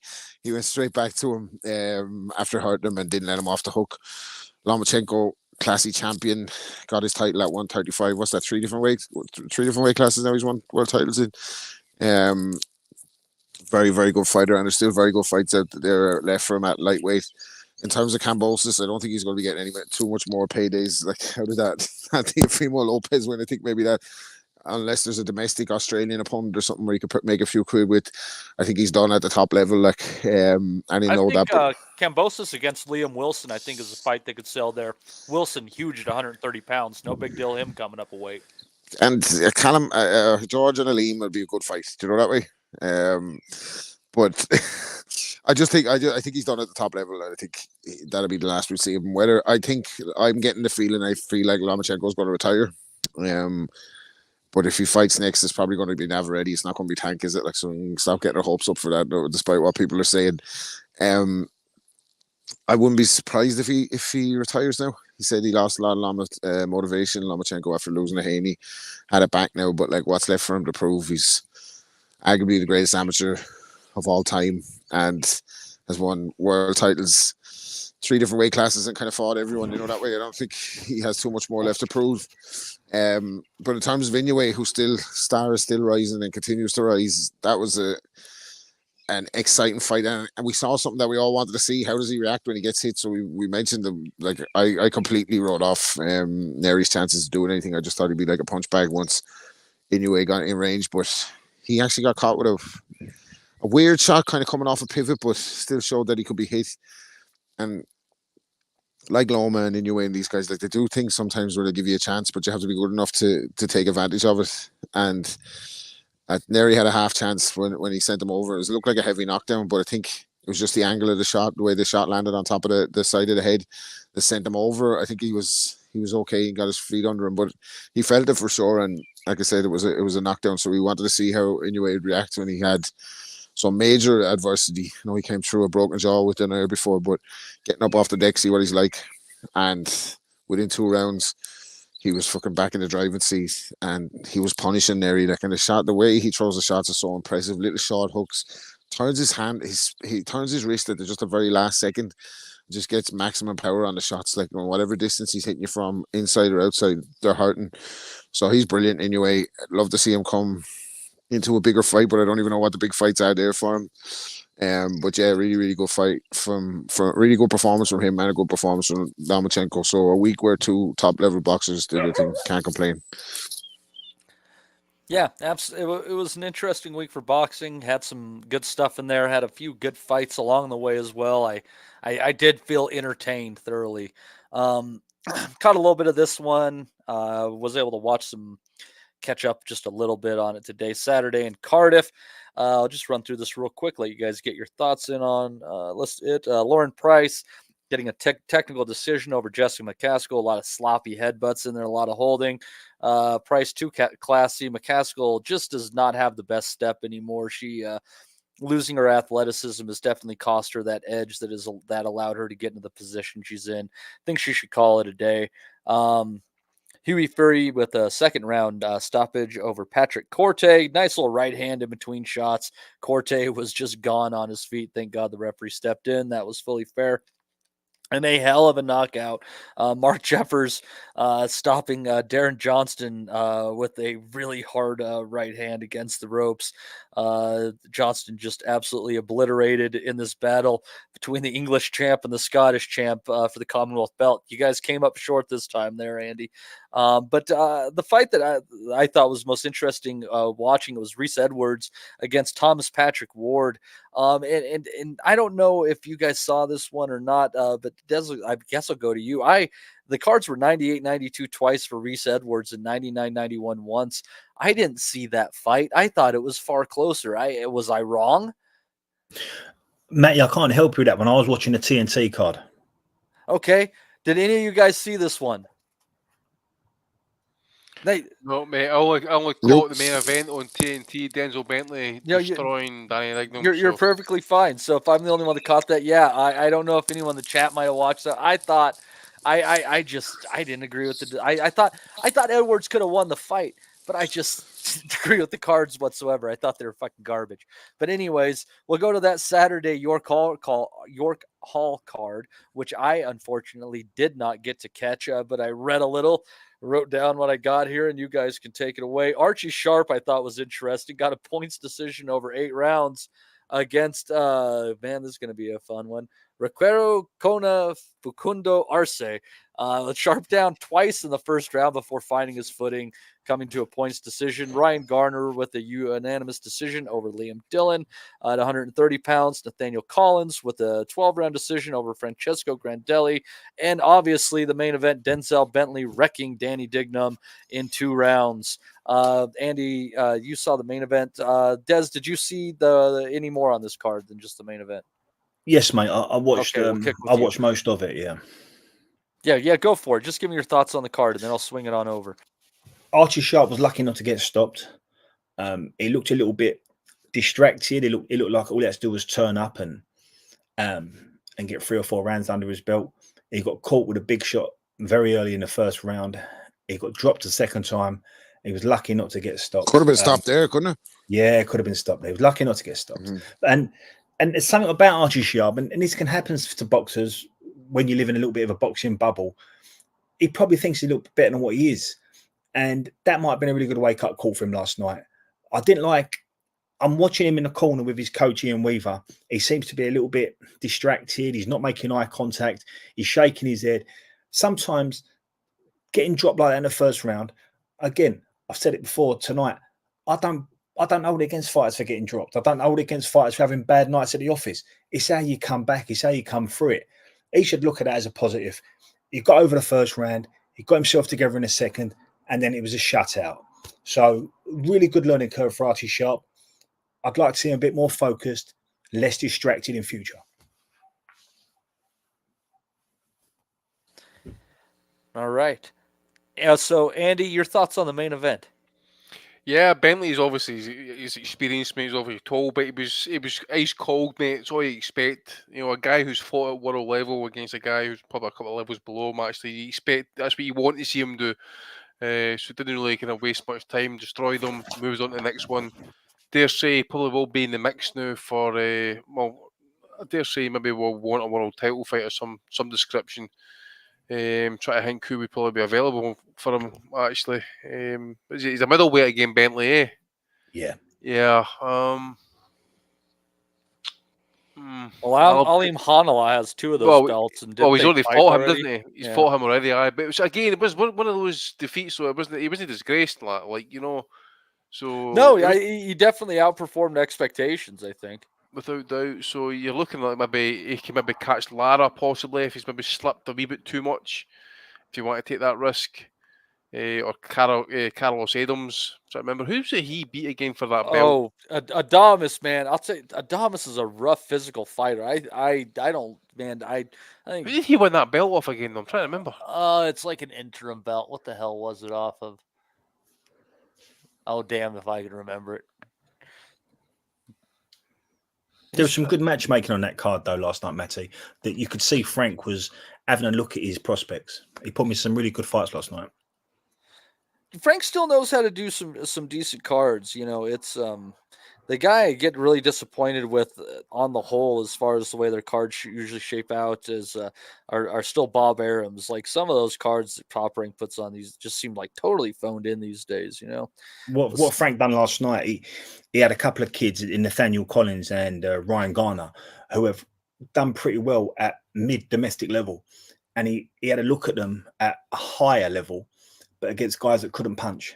So in the case of Ryan Garner, who was doing really well in his career, who's turned a corner, and he's had a look at him against a former British and Commonwealth champion, Liam Dillon.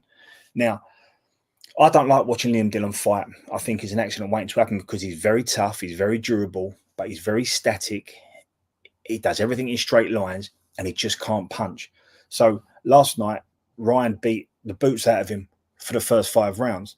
But then we got to see, or Frank got to see, what Ryan was made of in the second half of the fight. And it just happens. You just, you know, your hands slow down, your feet slow down, you start to stick a little bit. And Liam Dillon come back into the fight. He never come close to winning the fight, but he asked Ryan Garner a lot of questions. He marked Garner up. He hit him over the top a few times with the right hand. In fact, there was periods in that latter stage of that fight where Dillon couldn't miss with the right hand. So Ryan Garner's answered a few questions that he needs to answer, and his trainer would like him to answer. And I think the promoter can move forward now, saying, "Yeah, I can push this kid a little bit further on." And the same can be said for Nathaniel Collins. He fought Francisco Grandelli, and Grandelli's not a puncher, and he comes into it after round 5, and Collins' feet did start to slow down. And I'm not sure if Collins felt that, well, he's not hurting me, so I'm gonna stay with him. But that was to his detriment, because Grandelli really came back into the fight. And I think the last 4 rounds won it for Collins, because he got back on his feet and allowed and gave himself a bit of room. But they were 2 very good development fights for 2 prospects of Frank. Excellent.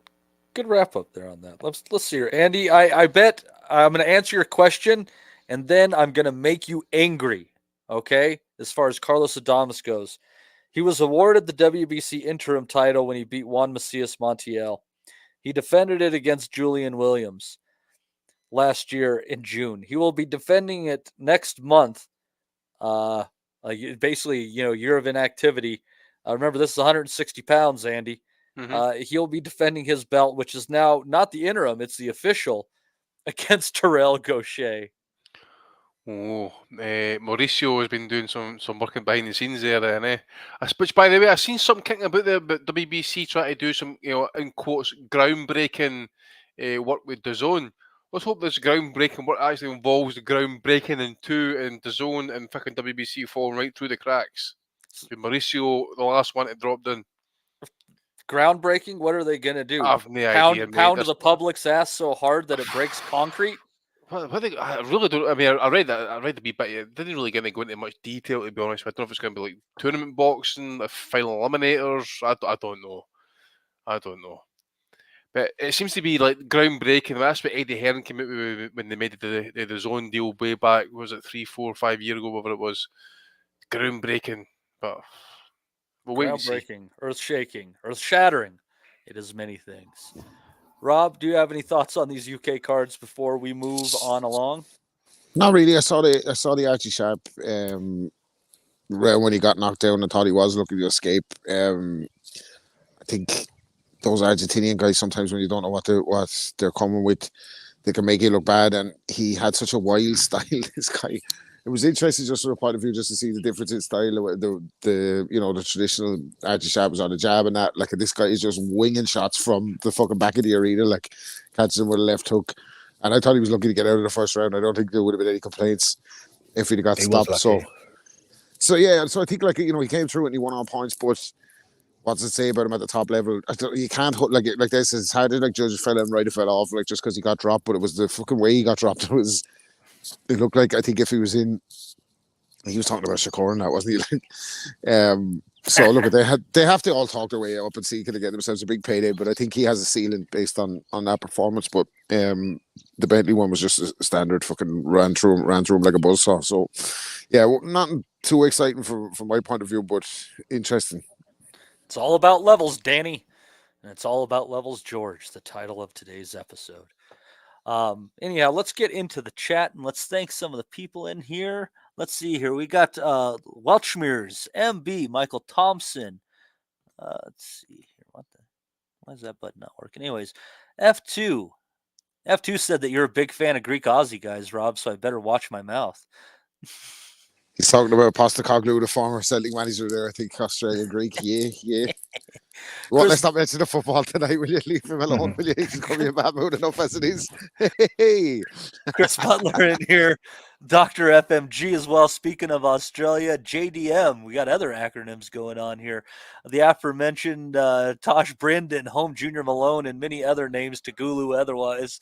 He's in here. He super chatted us early. The Juice is in here. The Juice is loose, my friends. AP, M. Lithgow, Captain Casual. Not guilty. Y'all got to feel me. That's good, Tim. Let's see here. What do we else got here? Jim McDonald Boxing was in here. Mr. Joe Kennedy, our good friend, in there as well. Let's see here. John Diego, Arlene Burley, Teddy Boy 94. Let's see here. Find one more. And Ronnie Hussein. We thank you guys for being in here today very much. Ryan Deal, I think, was also in there. He dropped us some of those New Zealand dollars. We love those New Zealand dollars here at the Boxing Asylum. We appreciate all of your help. Right. Ryan Deal is after dropping so many New Zealand dollars on the pod. It's like he's laundering money for Joe Parker, isn't it? Yeah. He's. I wonder what the Kiwi version of Making It Rain looks like in action. I don't know. We'd have to venture down there to see it unfold. Let's see it. Yeah, let's see it. Why not? What the heck? What do we have better to do with our time than spend 20 hours on a Obviously plane, fucking Rob? nothing. We're on here for the last fucking 6 years. Jesus Christ. Let's see here. Wednesday on ProBox, Sergey Lipinets had a really fun fight against Robbie Davies, taking a unanimous decision. Surprised this didn't end up in a stoppage. Scorecards of 98-89. 98-89, 96-91, and 95-92. The three knockdowns that Lipinets scored being the difference. Davies scoring a few good shots along the way, hurting Lipinets at various points. And what was a really entertaining fight. I actually tend to believe, if you guys get a chance, round 8 will fall into my round of the year nominations. And Terrence Williams had a knockout of the year candidate on there against Jonathan Ariel Sosa with a nice little double left hook, putting him out flat on his back, arms in the air. Des, did you catch this pro box action? I caught Davies Jr. Against Lipinets, and I thought Robbie was just a bit one-paced and probably at the wrong stage of his career. And I think the best way to describe Robbie is he's been a solid pro, and he's had his nights, but that's the end of it now for Robbie Davies for me. And if you're getting well beaten and put over by Lipinets, I think that's a chance to say, let's call this thing a day. But it was very one-paced and a little bit static for me. I wouldn't want to see Robbie Davies in a pro boxing ring again. Lipinets gets a lot of opportunities, doesn't he? His fucking name has been buzzing around on this pod for the last fucking 6 years without him actually fucking doing anything. He's some man, isn't he? He's the guy that only loses to the best. He only loses to the best, doesn't Lipinets? So good fighters beat Lipinets. So this was a chance for Robbie Davies to see where he's at. And if Lipinets is turning you over like that, the writing's on the wall. That's a red flag for me. Well, and on the other hand, I also think that, Robbie Davies is a decent puncher, but he's not a world-class puncher. And the way that Lipinets was taking some of his shots, depending on who his next opponent is, I might be laying a couple of bucks on them, on Lipinets' opponent by stoppage. I didn't like the way he was holding the shot at all in that fight. That 8th round became a round of the year candidate because Davies hurt him towards the end after being on his ass twice. Yeah, I agree. I mean, but Lipinets is a fighter of a level, isn't he? And I think this was a chance to see Robbie, to see where you're at. And I think we've had that question asked. I don't expect there's a hugely high ceiling for Lipinets either. But this was a very, very low middle range card. And I think we now know where Robbie Davies is going. Absolutely. But as far as the matchmaking goes, another good card by ProBox. Check another one in the win box for them on this one. And I think their next card a week from Wednesday. For some reason, I think Joshua Franco might be coming back on that card, but we'll talk about that one next week when we will be reviewing these fights coming up. I know there's probably some stuff in the middle, some local action, but I'm just going to hit the big stuff this week. I think we're going to have a card on Saturday evening in San Diego, California. So, God, if that one runs late their time, you guys might be able to eat your breakfast over in the UK and watch the main event. Working from the bottom up, we have Emiliano Vargas versus Angelo Varela Arena. I could have written that wrong. I have terrible handwriting. Alon Garcia against Wilfredo Flores. I'm keeping a close eye on Garcia. You guys have heard me talk about him in the past. Charlie Sheehy, another decent prospect, taking on Manuel Yamas. I don't think it's going to might be pronounced James, Jaimes with Manuel.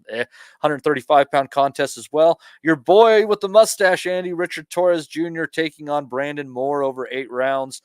Giovanni Santillan in a 12-rounder against Brian Norman Jr. I believe it's 12 rounds. I'll probably change it to 10 at the last moment.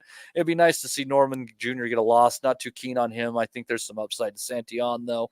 And also, obviously, we'll get to the main event after that. Andy, any interest in the undercard? Well, to be fair, it's just tugged my curiosity, mate, when you mentioned Richard Torres. He's fighting undefeated fighter, 14-0. I checked his record, actually. It's your typical trash land America, type Midwestern resume. club scene kind of fight. Yeah, he's been fighting in Mexico and that as well. So if you're fighting Mexican heavyweights at 30-year-old, mate, there's something fucking iffy. So this will be your typical Richard Torres, either 2-round blowout or he probably goes a few rounds. What is this? An 8-rounder. So maybe he could probably go 6 rounds, possibly, depending on what this guy's like. Brandon Moore following the Christopher Lovejoy blueprint. Yeah, I suppose the other one as well, good to see on the back on the card, would be Vargas, Emiliano Vargas. He's meant to be one of the touted young prospects and that. So he was on the card. They're keeping him busy. He was on the card when I went to Arizona. I mean, he's a good fighter. Looks decent, aye. So, and like I said, Alon Garcia on there as well. Looking forward to him. I ran into that's a good one. That's a good one. Garcia and Flores. That's a good one. Yeah, and I ran into Garcia's brother. He was actually staying at the same hotel that I was staying at in Arizona. Real nice guy, and the fact that they're keeping these guys moving, that's the one thing I'm going to give Bob credit for compared to PBC. He keeps these guys active. So we got some good fights. Do you like anything on this undercard, Des? No, I mean, it's this undercard's all about the main event, but I'm with you. I like Torres. I'm interested to see how he goes, but I think Alan Garcia is probably the pick for me on the undercard. He's a puncher, and I'd like to see how he gets on with Flores. That's the pick of the undercard for me. Fantastic. I'm glad some other people are taking notice of this kid. I saw him way back when Crawford fought what's his bucket, the Russian guy.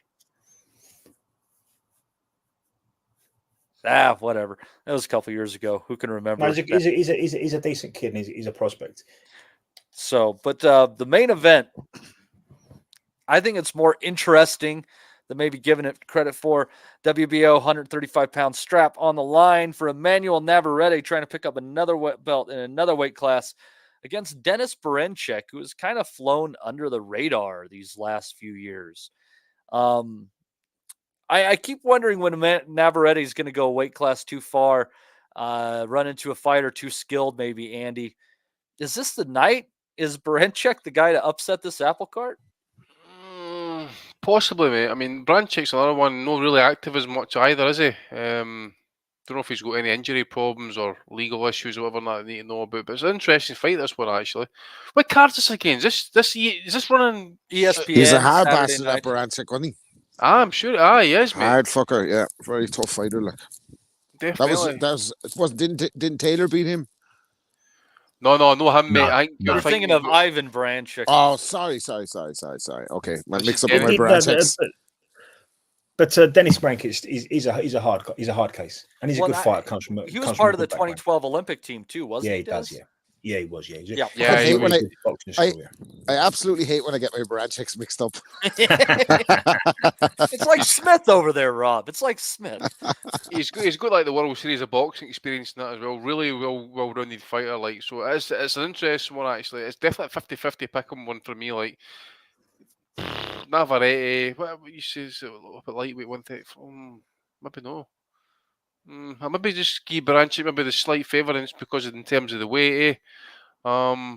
Interesting one, actually, because it is that is Berincyk's territory at the end of the day at 135. So yeah. Yeah, I'll go with Branchik on points, mate. I think Navarrete is tough enough, mate. I mean, he has got a dig on him, to be fair, in that as well. So he might have something about him that can keep Branchik. And they've kept Navarrete busy, haven't they? They've kept him really busy, Navarrete. Yeah, he is. I mean, he's been with Valdez, he's been with Liam Wilson. Joaquin Gonzalez is good for going, taking your distances, making you earn it a little bit. Conte Sal, I think you went the distance with him, did they know? He got a majority with him, yes. The top-ranked social media team was floating him today as the next potential opponent for Lomachenko if he continues. So I think they threw him in there with Tank. I think that's an old Eddie Hearn tactic, isn't it? Like you give the two big names and then the guy he's really going to fight. Rob, wouldn't that be the ultimate wrench in the gears? Is a Ukrainian unification showdown between Lomachenko and Berenchek of a fight from the 2012 Olympic team? That's kind of a cool narrative on its own if it turns out that way. Yeah, but it wouldn't draw flies. Well, not in this part of the world. Exactly. My part of the world. Poland or something like that, possibly. Unless Bob wants to fucking put it on in Warsaw or something like that, it might be a good fight. It might be a good sign out. Actually, good shout, Matty. It could be a good sign out for Lomachenko. Go out and beat Branchik in front of the Ukrainian. I don't think he's had a fight in Ukraine in a long time, has he? So that might be a good. Well, it wouldn't be in Ukraine, obviously, with the current situation, but it'd be close to a home fight as you could get, having it in Poland. So that might be something, yeah. But I don't think he's going to get past fucking Navarrete anyway, so it'll be a non-event. Yeah, and Andy, just to let you know, if you really think that's the play, Berenchek, I'm on the first book I look at, he's almost paying 5-1. Because usually knows something we don't, don't they? Yeah, I don't know, man. This is Navarrete on to 35 though, eh? It's at 35, and that's the thing. Navarrete, I think his first title, correct me if I'm wrong, I think his first title might have been at 118. Yeah, I'm going to check him out here. Let me see. I think his first title might have been at 118. 122. Okay, so this is his fourth weight class. There was the bullshit against Liam Wilson, where he could have, that was a long count, the bullshit on the skills, etc., etc. Fought Conceição really close, I think. Is this a weight? I just wonder, is this a weight class too far against a fighter who is too skilled? Yes, I know Yigit fought a little bit too close with Berenchek, but I question don't know. Could be as maybe this is his natural weight, but has he stripped himself over his career to make the lesser weights that it's just depleted him, that he just fighting at his natural weight against bigger guys isn't he going to hold the same shot? I don't know, possibly. I don't know. I mean, is he still a champion? Is he still a champion? No, this is for a vacant belt. This is for a vacant belt. Yeah, but he was champion at 130, wasn't he? Yeah, he was. Yep. Yeah, because he won a belt. I think he unified against Valdez for some reason. I think that was a unification fight. I could be wrong. I don't know.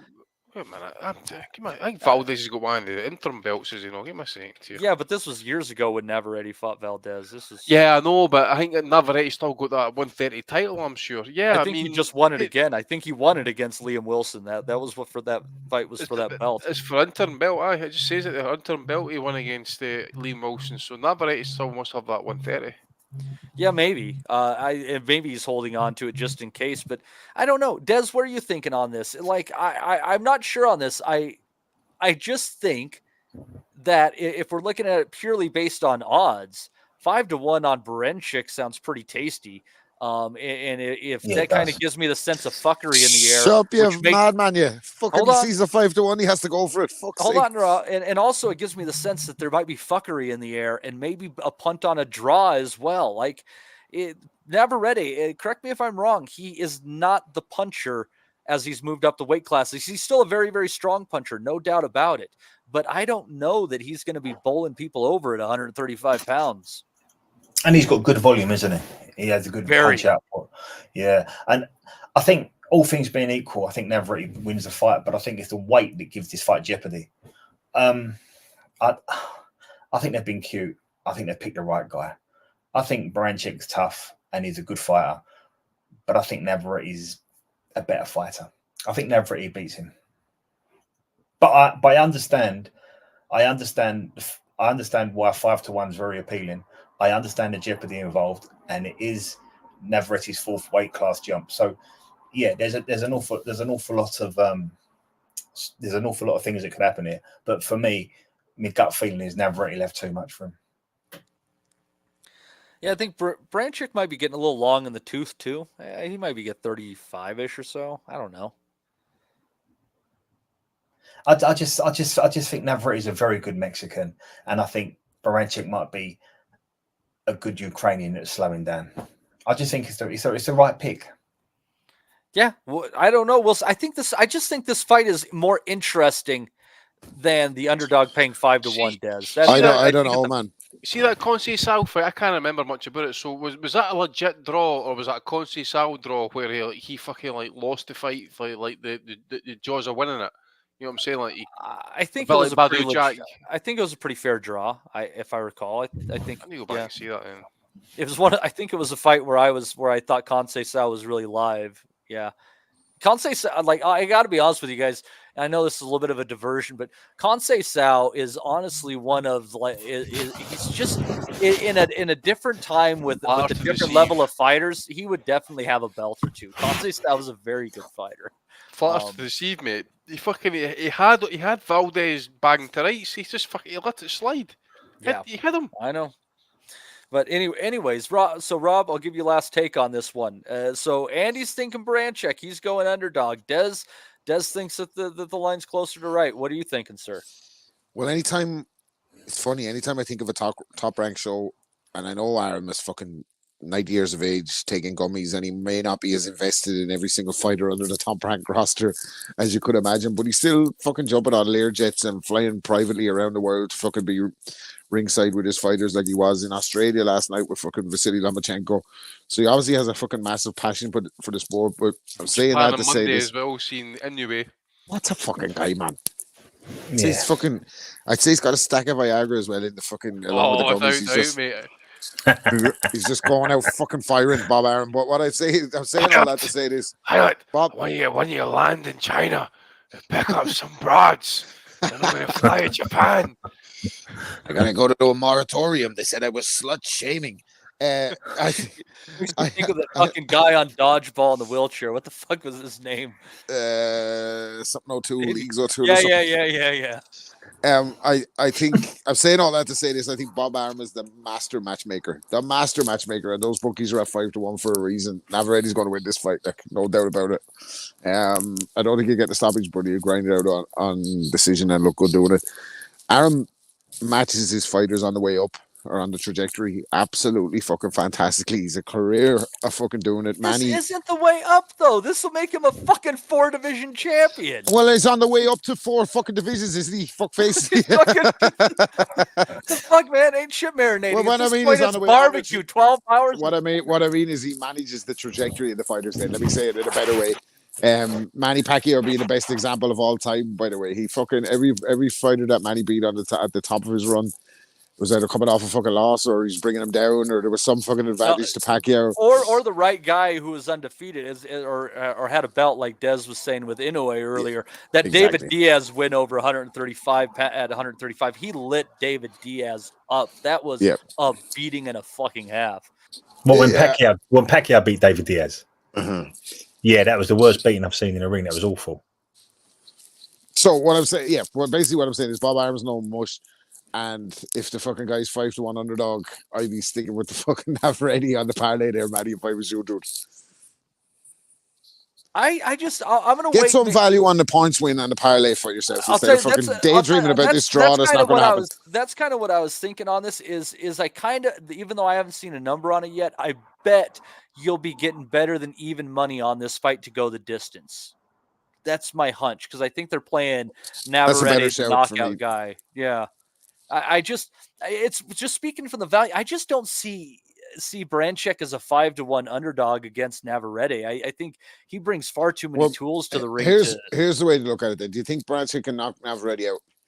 No, I don't think that can happen. So then he's not getting a decision because he's not worth the fuck to Bob Arum if he can't win. If they're not giving him 7 rounds, like so, Navarrete's the Mexican fighter, isn't but it? But if Hobbs and Conceição can get a draw off of him, maybe. Yeah, I don't know, dude. I kind of fucking spend too long on this fight. We shouldn't judge Latin fighters on their worst day because they go hot and cold. Whether it's Duran, whether it's Teofimo Lopez, whether it's Navarrete, they're culturally they're hot and cold. you've got to judge them guys on at their best. And if the best version Navarrete turns up, he wins. Yeah, definitely. I don't know what Branchik has.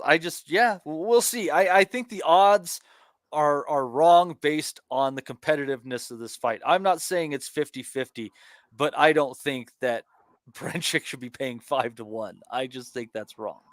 I'm not feeling that one at all. Kind of how I didn't think Fundora should have been a super underdog against Zoo on short notice. Just some things don't make sense in my head, but we will see about that one. Oh, and also the fight that I almost forgot to mention here before we go into the big card in Riyadh.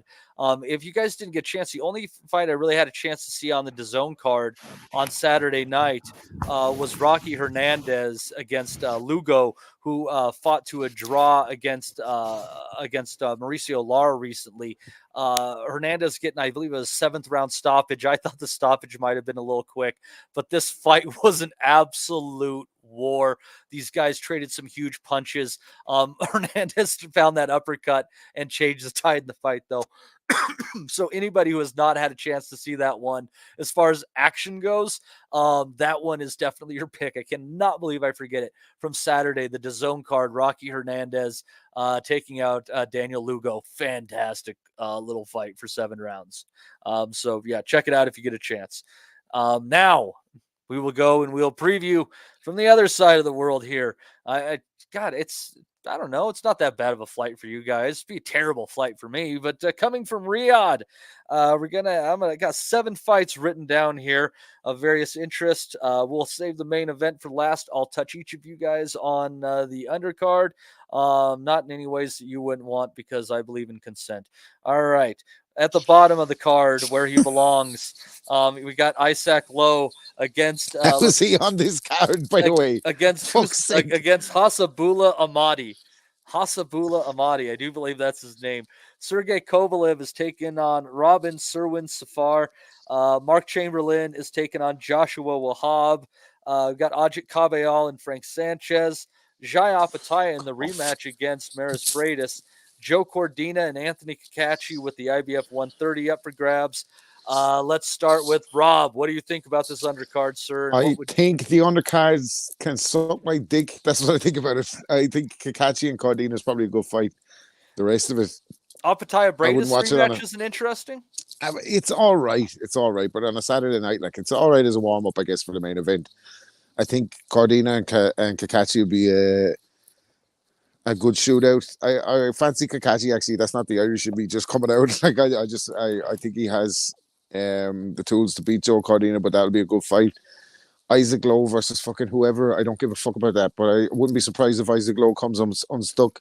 Obviously, Tyson's done his mate a favor there. Like, hasn't he got him some Saudi money to get him a payday on the undercard of one of the biggest fights of all time? Fair play for that, but I have no interest in fucking watching it or any of the fucking rest of the fodder. So I'll probably turn it on when Cordina and Kakachi are in the ring, I'd say. The best thing for all of us, I think, is if Isaac Lowe gets detained while there. Let's see what happens. Des, I'll tell you the fight that I think Rob definitely missed out on in what could be. It's very interesting to me, at least on paper, is Ajit Kabayal against Frank Sanchez. I think this fight, I don't know if it's going to be all action, entertaining, but I do think that it's going to be an interesting chess match potentially. I don't know. Yeah, I'm surprised Rob never picked up on that one because he sucks at his job, Des. No, I didn't say Why that. do you think you're here? No, I didn't say that. Phoning this in. I didn't say that. Because we all like Caballero. We all like his story, and he never, ever lets us down. And we haven't seen lots of Frank Sanchez. And, you know, it wouldn't be the first time we've had an American heavyweight that wasn't quite as good as they said he was. So I think that's an interesting one. There's a lot of jeopardy in that fight. I've always gone with Caballero. He's never let me down. I think he beats Sanchez. I think he knows too much for Sanchez. But I don't know loads about Sanchez either, I've got to say. Caballero's the one who's supposed to shook AJ to his boots before he fought Andy Ruiz, isn't he? In sparring, he's the one that reckon dropped him and gave him the concussion before the Andy Ruiz fight. Well, the fact Caballero done that, Rob.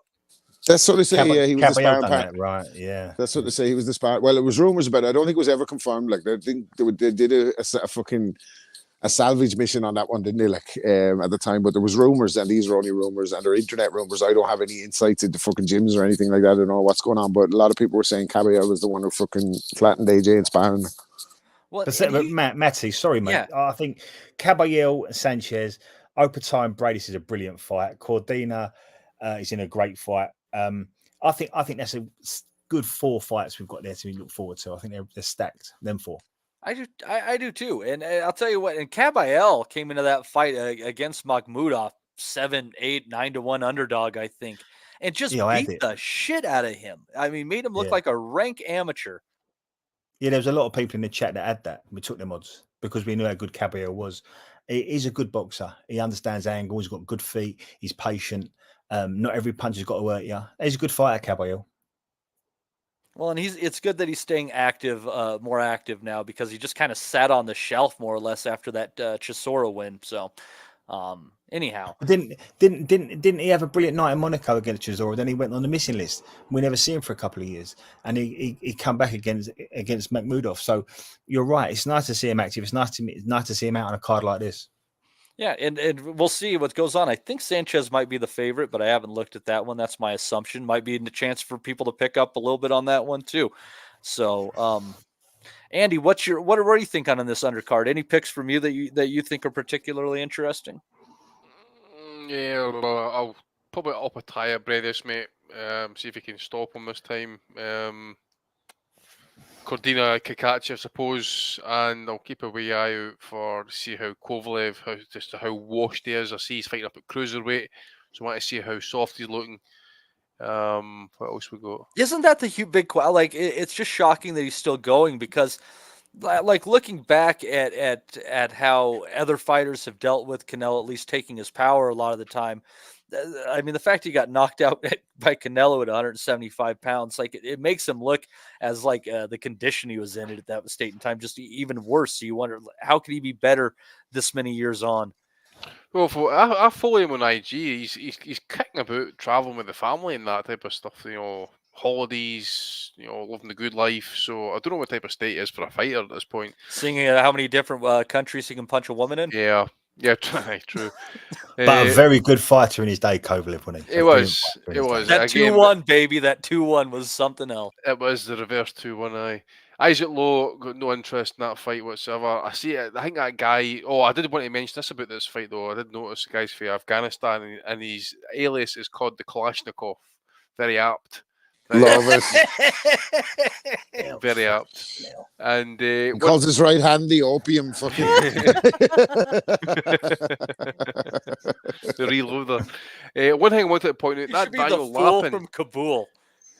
That Daniel Lappin 9-0. This guy only seems to fight on fucking Usyk undercards, and here he is again. So I just don't know what of Vegas' fighters is he? Must be, mate, or one of Usyk's fucking pals or playmates, because it says he's only 9-0. He seems to have been around forever. He's 6'6" light heavyweight, so, and he's got mad hairdos, like, you know, and he's fighting. Yeah, he's fought on the Spurs Stadium card. What fight card was that? AJ. Oh, the AJ card. I fought in that one. He fought in a few others, so it's weird. Do you think Brady's can get to Opatai this time? That's what I want to see, mate. I think so. That's well, of course he's coming in weight again for heavyweight after one fight, but yeah, it's interesting when obviously Brady's broke his jaw. Was it in 2 places? Yeah. So it's interesting one actually. But there's yeah, a lot of jeopardy in that one. Yeah. Yeah, I was like, the question mark for me is if Opatai can get the stoppage. And as good as Opatai has looked since, he's been boxing at area level, isn't he? So we've not seen him with a quality fighter since he beat Bradis. Bradis is his best opponent since Bradis. Yeah. And there was a lot in that fight as well. It could have gone. There was a lot in that fight to look forward to a second one. Has Bradis done anything since then, though? Don't think so. No, I think he got his nose broken in that last fight as well. No, Bradis has been inactive since that one. That was in July 2022. So he's had plenty of time to marinate it. Yeah, that's a long time to be inactive, especially as an older fighter. I think I definitely lean towards Opatai stopping him this time, given that level of inactivity. Because he's got to be 40 now, isn't he? And although Opatai has been boxing at area level, he has been on the road. He has looked really explosive. And I do think being a world champion gives you another 10%. So it's going to be a hard night's work for Bradis, but I still think there's a lot of jeopardy in that fight. Yeah, against a puncher like Bradis, especially with someone that level of experience, you can't count him out. I think that Opataya is just a stellar fighter, honestly, and he's going to be cruiserweight king as long as he can make the weight. And after that, I think he could compete at heavyweight. I have a hunch. I have a hunch. So, but anyways, that is all just appetizer for the main event that we have been waiting for a while. It has been postponed. It has been pushed back. It has suffered many pitfalls, but here we are, finally, a week out from the big unification.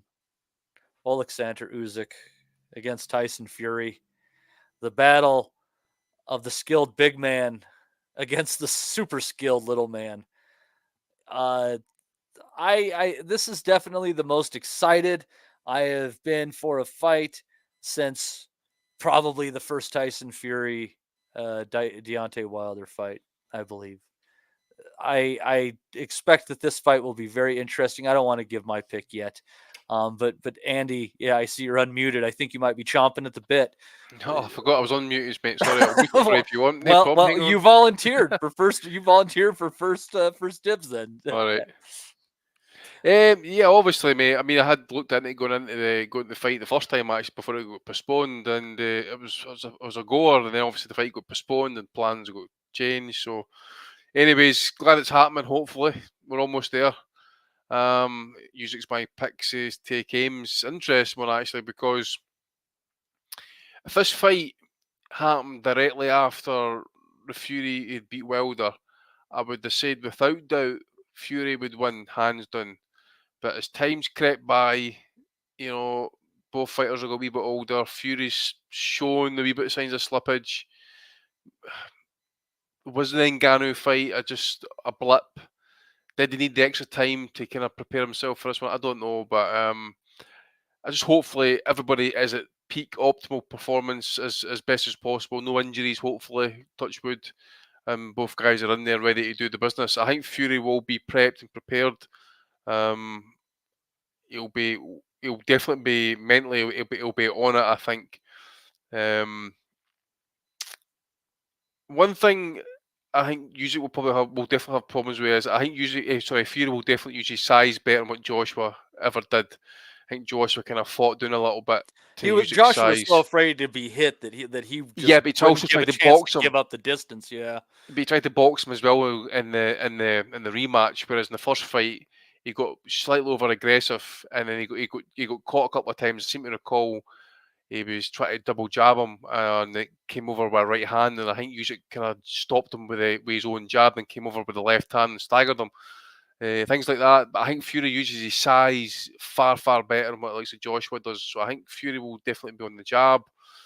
He'll be picking his moments to be aggressive with the right hand. And if it comes to the clinches and that, it'll be interesting to see how it goes. Fury is a big, strong man, but Usyk has trained with like Loma and that as well in Greco-Roman wrestling. So it'll be interesting to see how he handles it on the inside. The body shots, I think the sneaky shots that Usyk can throw on the inside, I think he's a bigger man on the inside, might be interesting. But I think ultimately it'll come down to size, and I think Fury will eke out a close decision. I don't think he's going to have it all his own way. I think Usyk will find moments where he's dancing about him. He'll hit the body. He might have a few shots upstairs, but I think they'll be few and far between because I think Fury will just keep the head movement all the time.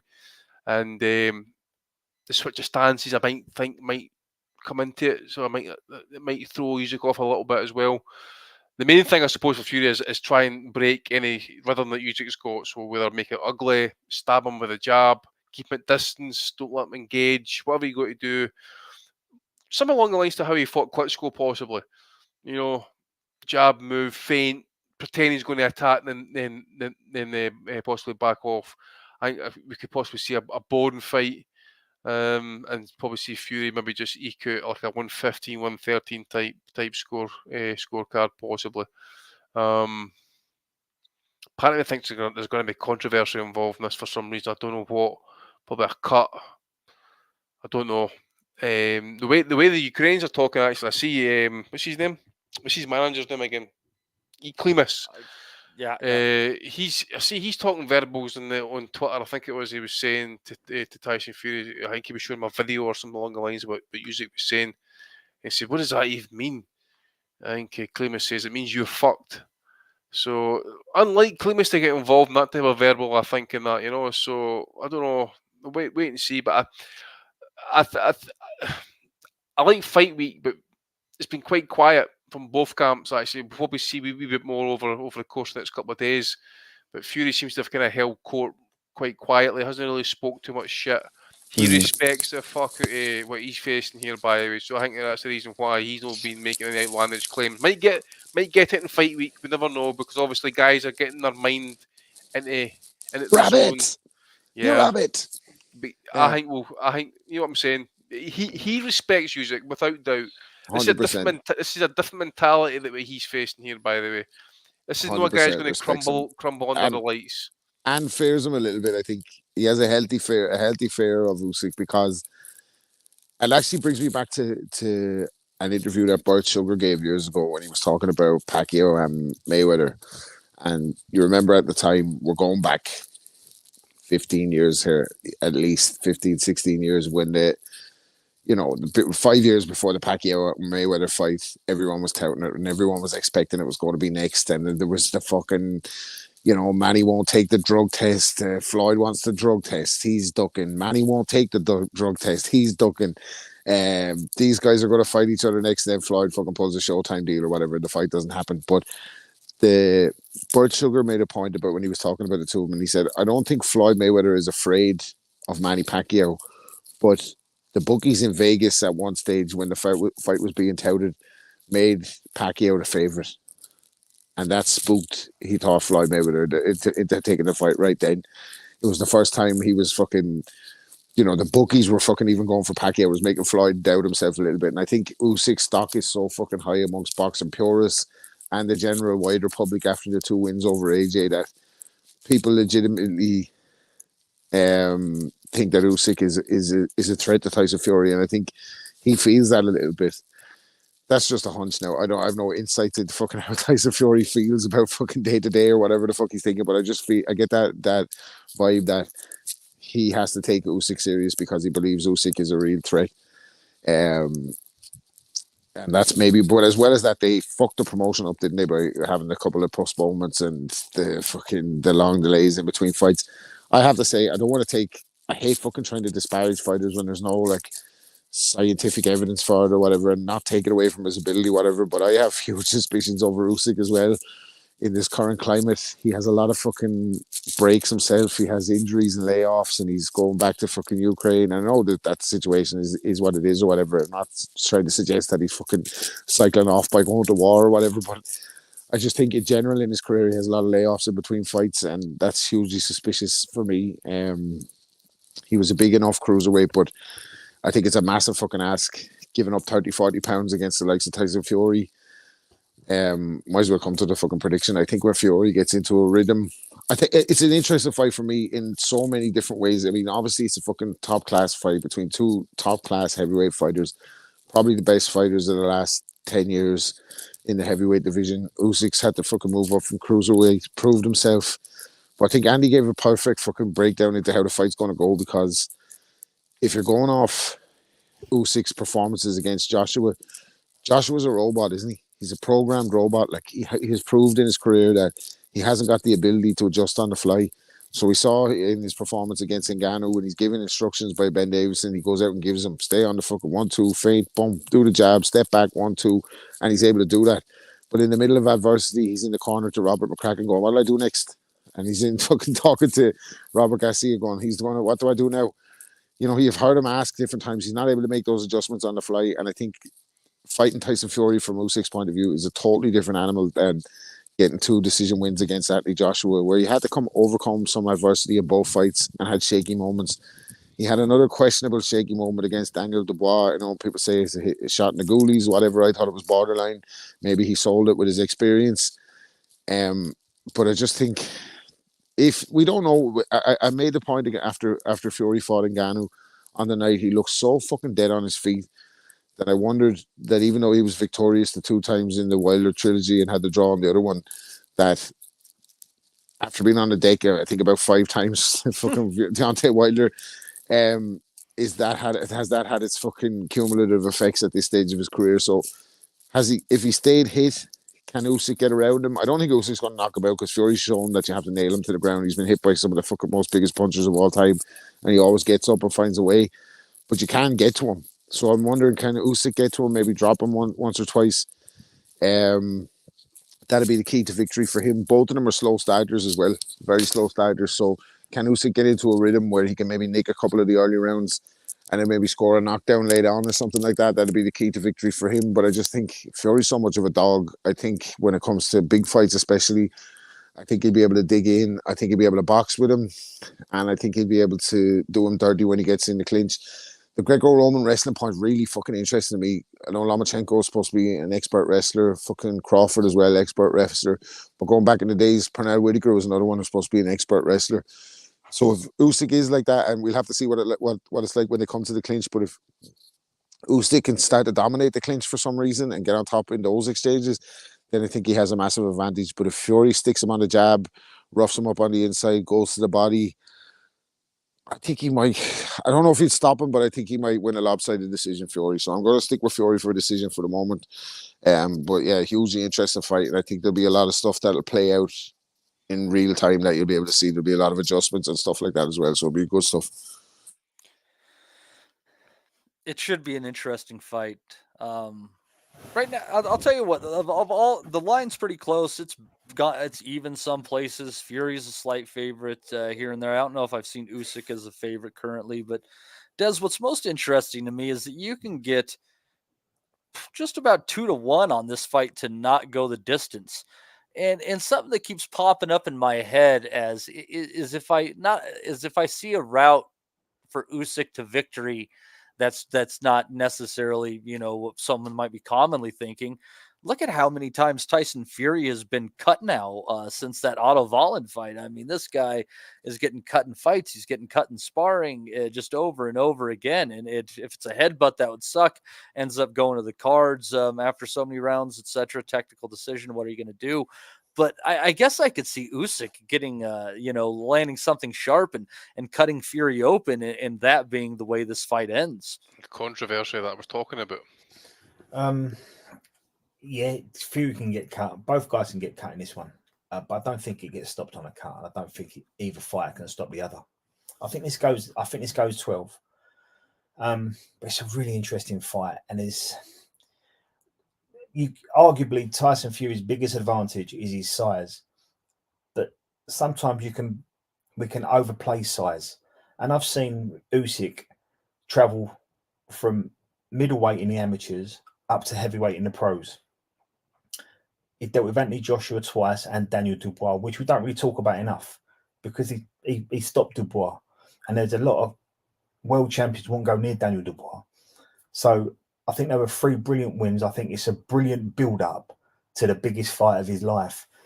Now, if we mirror that to Tyson Fury and look at the last 4 years he's had since Wilder 2, he beat Deontay Wilder, but he had to get off the floor to do it.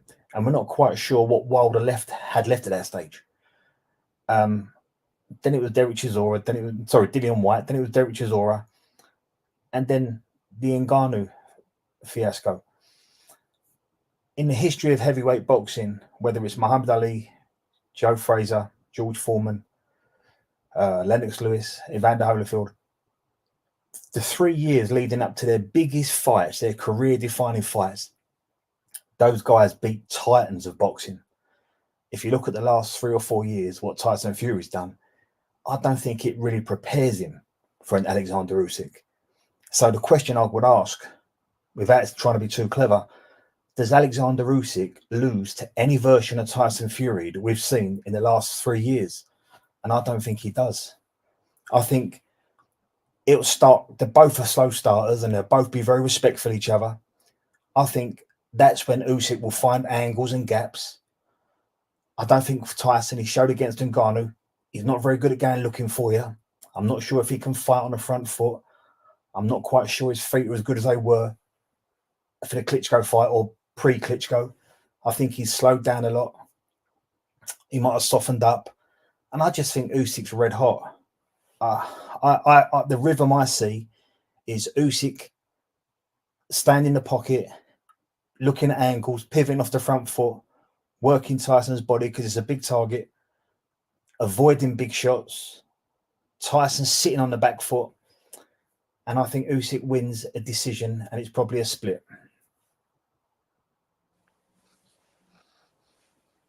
Interesting. I like the idea that we think it's going to be a close fight, I guess, on that end. I think a few people do, though. I think a lot of people think this could. It's split across the board, isn't it? You wouldn't be surprised. You wouldn't be surprised if Usyk goes out and gets the decision, master boxes him to a 12-round decision, maybe cuts him, drops him. You wouldn't be surprised if Fury goes and sits on him. You wouldn't be surprised either. Like, I don't know. And Dave's making some good points, but I do think Fury turns. You look for in the biggest fight. I think the Greco wrestling thing is very important in this. Because yeah, me too. And I don't think Fury's as skilled in that. Like, no, and I think Usyk's going to want to stay close. And I think Usyk's very strong in a very compact way. And I don't think he'll mind having a hold. I don't think he'll mind pulling Fury about a little bit.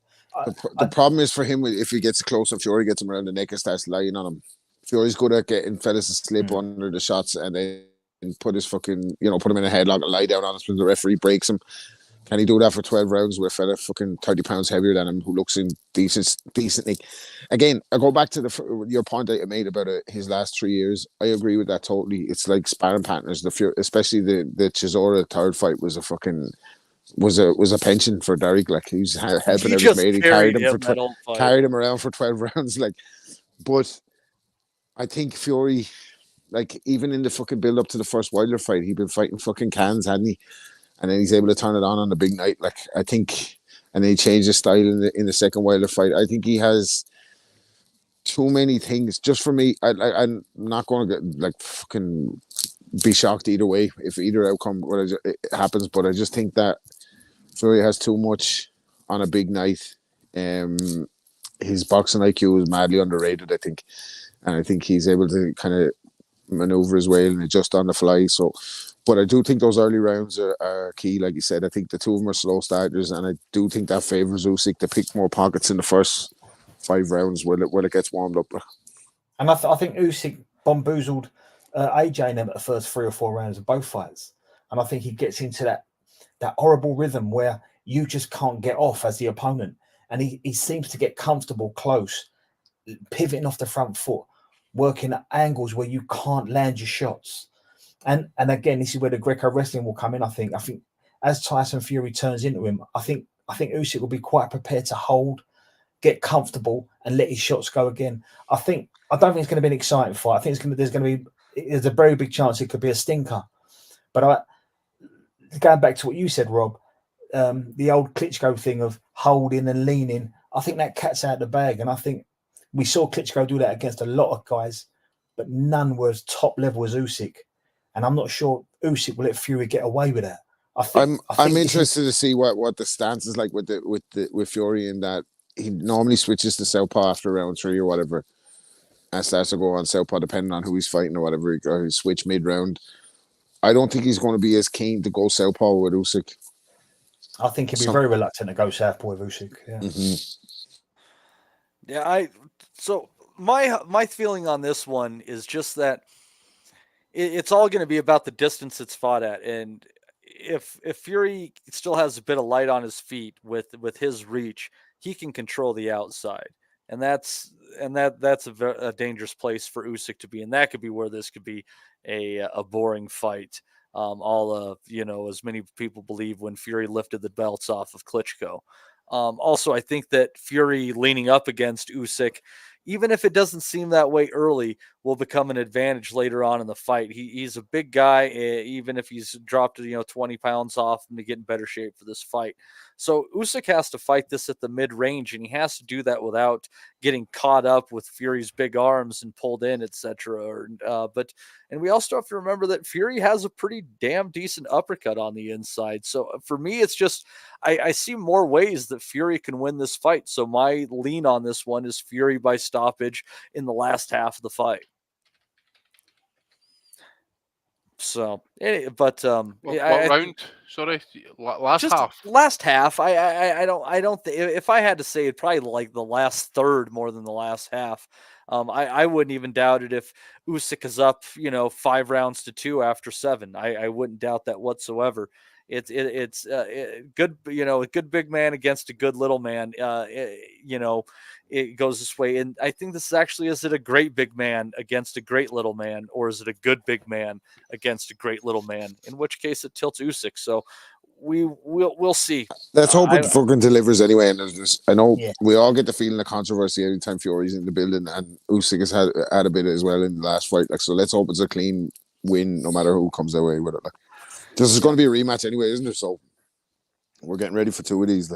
Yeah, and hopefully there's enough appeal. But also, when you think about that, there is incentive for the judges to call this one a draw.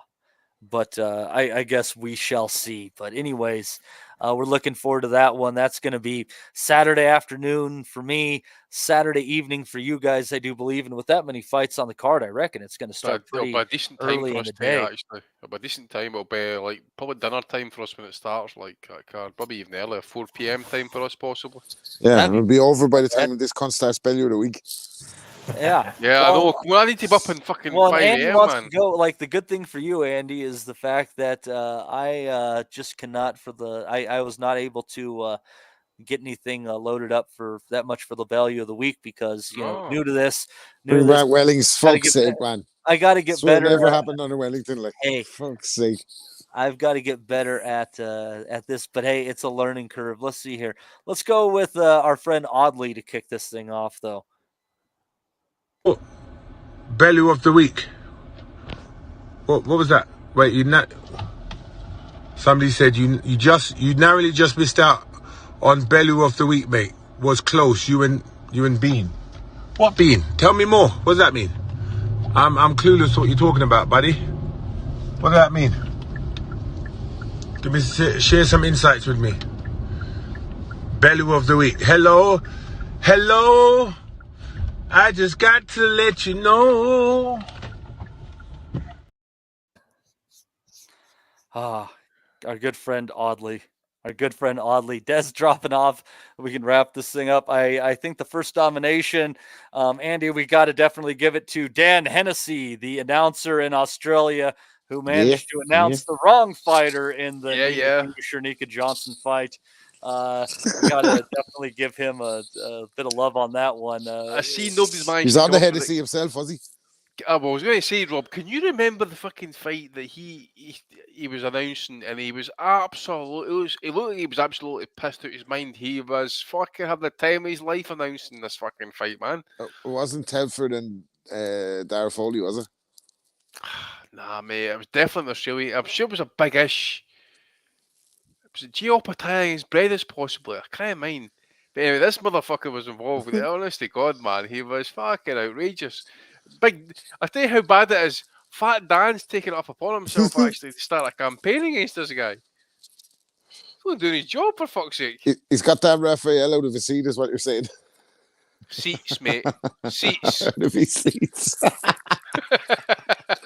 Hennessy, riding on my enemies. You're not a hen dog. Speaking of the rap game there, Rob, Big Dave has nominated Bugsy Malone, who on the Ringside Toe-to-Toe pod said that Usyk was unknown when he fought Tony Bellew. Bugsy might want to stick to the rap, and I heard he's no joke, we're saying this at the right time, he's a potential opponent for Floyd Mayweather. Apparently, Floyd said his dad looked at him and said he has a good, strong physique and a high social media profile, so he's in line for a fucking celebrity box off with Floyd if they can ever get him out of Dubai. Or maybe the fight will be in Dubai.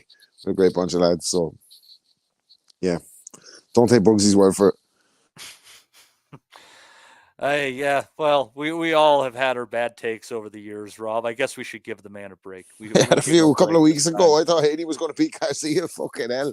Well, but that was assuming it was a level playing field. We didn't know he was going to come in overweight and on drugs, Rob. Fuck, we didn't have all the information. We knew he was on some drugs. We just didn't know he was on any performance-enhancing ones. Yeah, we thought they were the ones that were going to deteriorate his performance. Stupid us.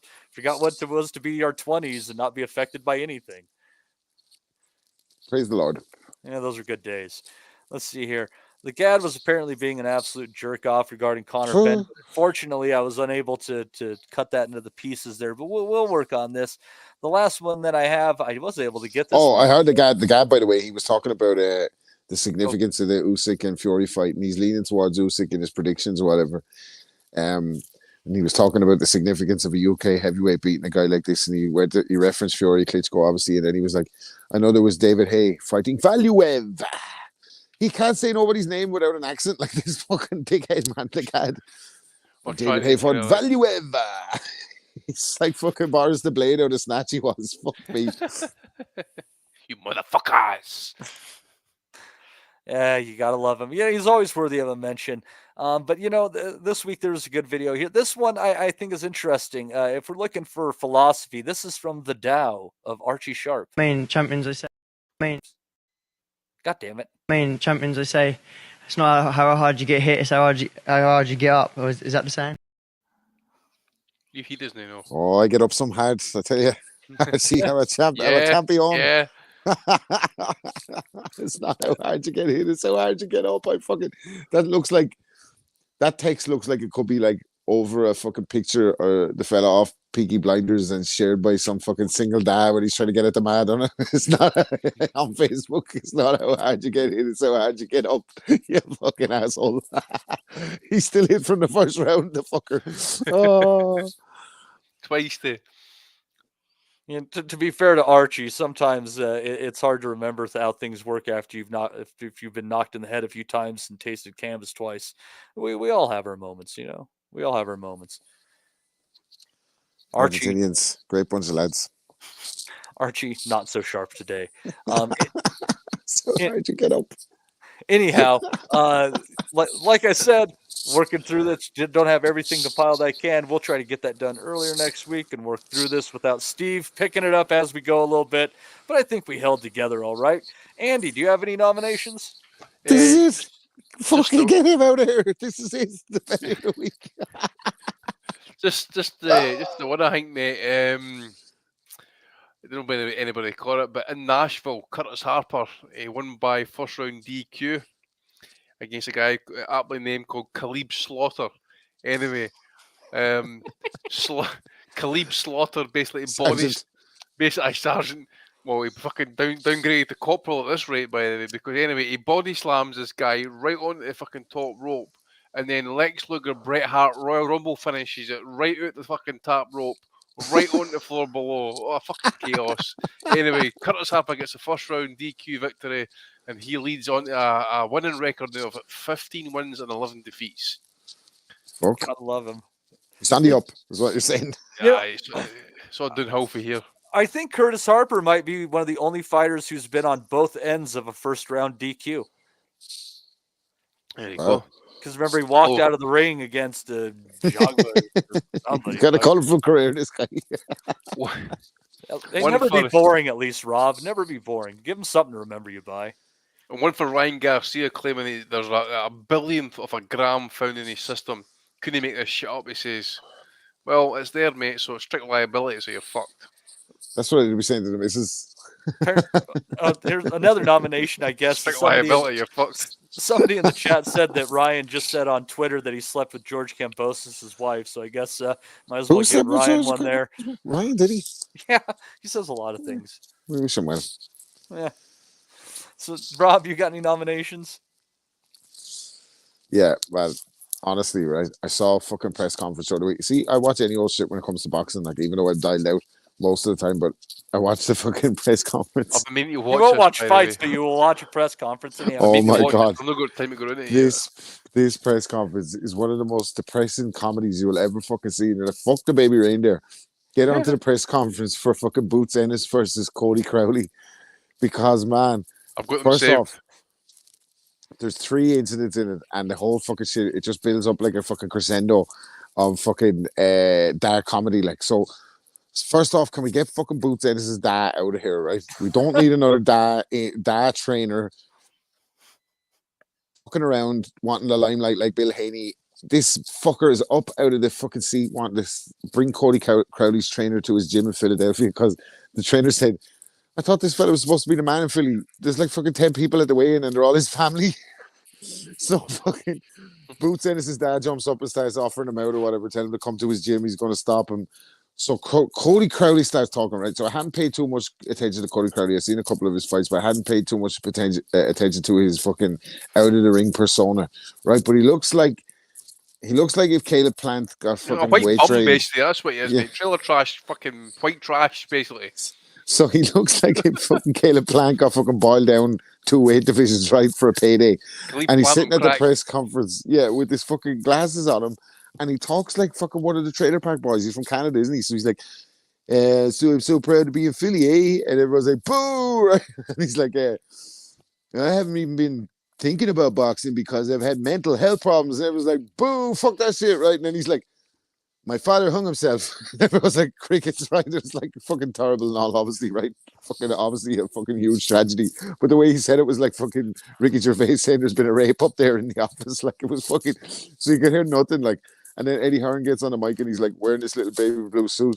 And he was like, it was fucking so funny because Eddie Hearn finally confesses that he's a bullshit artist. Like, and he's like, you know, when I'm in the UK, I sign these fighters and I'm like, this guy's going to be world champion. This guy's going to be the real deal. But this time I'm actually telling the truth. Jerron Ennis is going to be the Well, it's a fucking banker, for Christ's sake, man. Jerron Ennis. Fuck's sake. So Cody Crowley's saying that I'm a real life Rocky story, eh? And I'm coming to take Jerome. Oh, it was tragic, man. You gotta watch it. But he fucking said basically the crowd were booing him off the stage, and then he was like, my father hung himself. I was like, fucking hell, man, what's going on here? Like, but needless to say, he'd be a fucking punch bag for Jerome Ennis when the fight happens. Like, Joe Ennis by molestation. That was a super fucked up press conference right there. Making a man cry at a press conference is kind of cruel. I think there are levels to this, and maybe is that the level below us, Rob, or is that actually I don't know. Below? I don't know. I don't want to be in the argument there. You know that way. I don't want to be in that discussion. But that was going on. I'm sure. Fucking hold on there. I had a few other ones as well. So Ryan Garcia said, so y'all realize I didn't fail the test now. No substance other than this imaginary ostrich substance. Level so low wouldn't have any effect. They try, but no lie stands. Praise God, said Ryan Garcia. So that was good. Clarissa Shields absolutely fucking violated Gervonta Davis in response to him saying that she's ugly or whatever and call him all sorts of midgets and out of his name. Conor Benn has now been provisionally suspended by UCAD. Yeah. After UCAD and the BBC won their appeal against the fucking decision to lift the suspension. So God knows this fella's calling out Boots Ennis, Ryan Garcia, fucking Terrence Crawford, Aaron Spencer. He's not going to be fighting Nacon. That's the maximum ban. It's got to be 4 years. He's getting it, like, isn't he? So he's not coming out of that one unscathed, like. This will be more your fucking territory, Maddie. Shernika, who's the female fighter? Shernika Johnson. Shernika Johnson has announced her arrival to OnlyFans, that she's collaborating with Elle Brooke very soon. Eye emojis, so keep an eye out for that. ProBox. This is a good one. Dominic sent me. ProBox TV. The Fall of the House of Charlo. As if there's some celebrated dynasty, says fucking Dominic. The Fall of the House of Charlo. Fucking hell, man. What's going on there? Charlo got arrested for a DUI. I guess that's a worthy nomination. Charlo got What's the story with Derek James fighters and driving? Yeah, he was like evading police and shit like that, and all sorts. Yeah. Derek James, just take the keys off everyone in the gym, man, will you? Everyone in fucking Derek James's camp is steaming drunk. Ryan can't see you. The Charlos are in Spence. It must be just a big party down there. They're all drinking fucking proper 12 or something. What do we sign up, by the way? They'd probably be able to pay you if they didn't have legal expenses. This is it. Well, sounds like a good time. We wish them well as well. So, anyways, let's see here. So, we had Mr. Dan Hennessy. We had who was that rapper, Rob? Who was that rapper? Bugsy Malone. Bugsy Malone. There you go. Bugsy Malone for saying that Usyk was unknown. I'm not going to tell him, by the way. Someone else fucking tell him if he wins. I'm fucking telling him that. Fuck that. The GAD for various counts. And, of course, we also had this pearl of wisdom from Archie Shaw. Main champions, they say, it's not how hard you get hit, it's how hard you get up. Is that the saying? Something like that, Archie. Also, you had Andy's nomination of Curtis Harper and his opponent, Mr. Slaughter, and their adventures. And Rob has nominated Ryan Garcia for various counts. And I think we should avoid that press conference because that press conference like in the pits of hell. Andy, who are you going for this week? I'm going to go for Dan Hennessy, mate. What an absolute fucking nightmare that you actually have so much of a nightmare that Dan Raphael actually comes out and gets off his seats, as Rob would say, and fucking slag you off, you fucker. Imagine Dan Raphael having a go at you. Like, the fucking comeback would be too easy, wouldn't it? You just give him a fucking sympathy pass. So like, we were, that's the homework. I've got homework for all the listeners for next week. I need you to find that fight where he is absolutely blazed off his tits. this Dan Hennessy offering. I want to know what fight it is, so I can listen to it again. He's absolutely steaming. I'm fucking convinced it. Yeah, Rob, I kind of got to go with Dan Hennessy, who's basically playing the professional role of frat boy by making a 41-year-old woman think she can have something she can't. Where are you going? Oh, it's got to be anti-sharp for me, man. It's not how hard you get hit. It's what does he say? It's not how hard you get knocked down. It's about how hard you get up. You get up. Yeah. I think that's good advice for anyone my age. Cuatro Cinco, baby. It's about how hard you get up. So we got that, and 2-1 there for Mr. Dan Hennessy, all the way from Australia. Dan, we congratulate you on your victory in the Value of the Week this week. We wish you the best. We just wish that it happens far, far away from a boxing ring. I'd like to thank Mr. Malone, who gave us $9.99 today. Appreciate that very much. And we also got some of them New Zealand bucks in from Mr. Ryan Deal. Appreciate you all. Appreciate everybody for being in the chat today as well. I'd also like to thank Des for stopping in, Andy Patterson, and Rob Kelly. I have been your host, Matt DiGianardo, and we'll see you next week to review all of these fights we have just discussed, as well as preview that rematch between Josh Taylor and Jack Catterall. Until then, you folks have a wonderful week. Stay safe, and we will see you next Sunday. We'll never forget. I think that's good up me. Go to Adam move! We want to be honest, yeah? Crying like a little bitch. I've never met a fucking swank that can fight me. I fell asleep. You're a fucking bum, you're a fucking asshole. Rumpo fucking Steltskin. But allegedly, Oscar Rivas has failed a test. 7-year ain't. I will fucking smash fucking you. I hope you fucking die. Be safe. I love boxing sounds, as simple as that.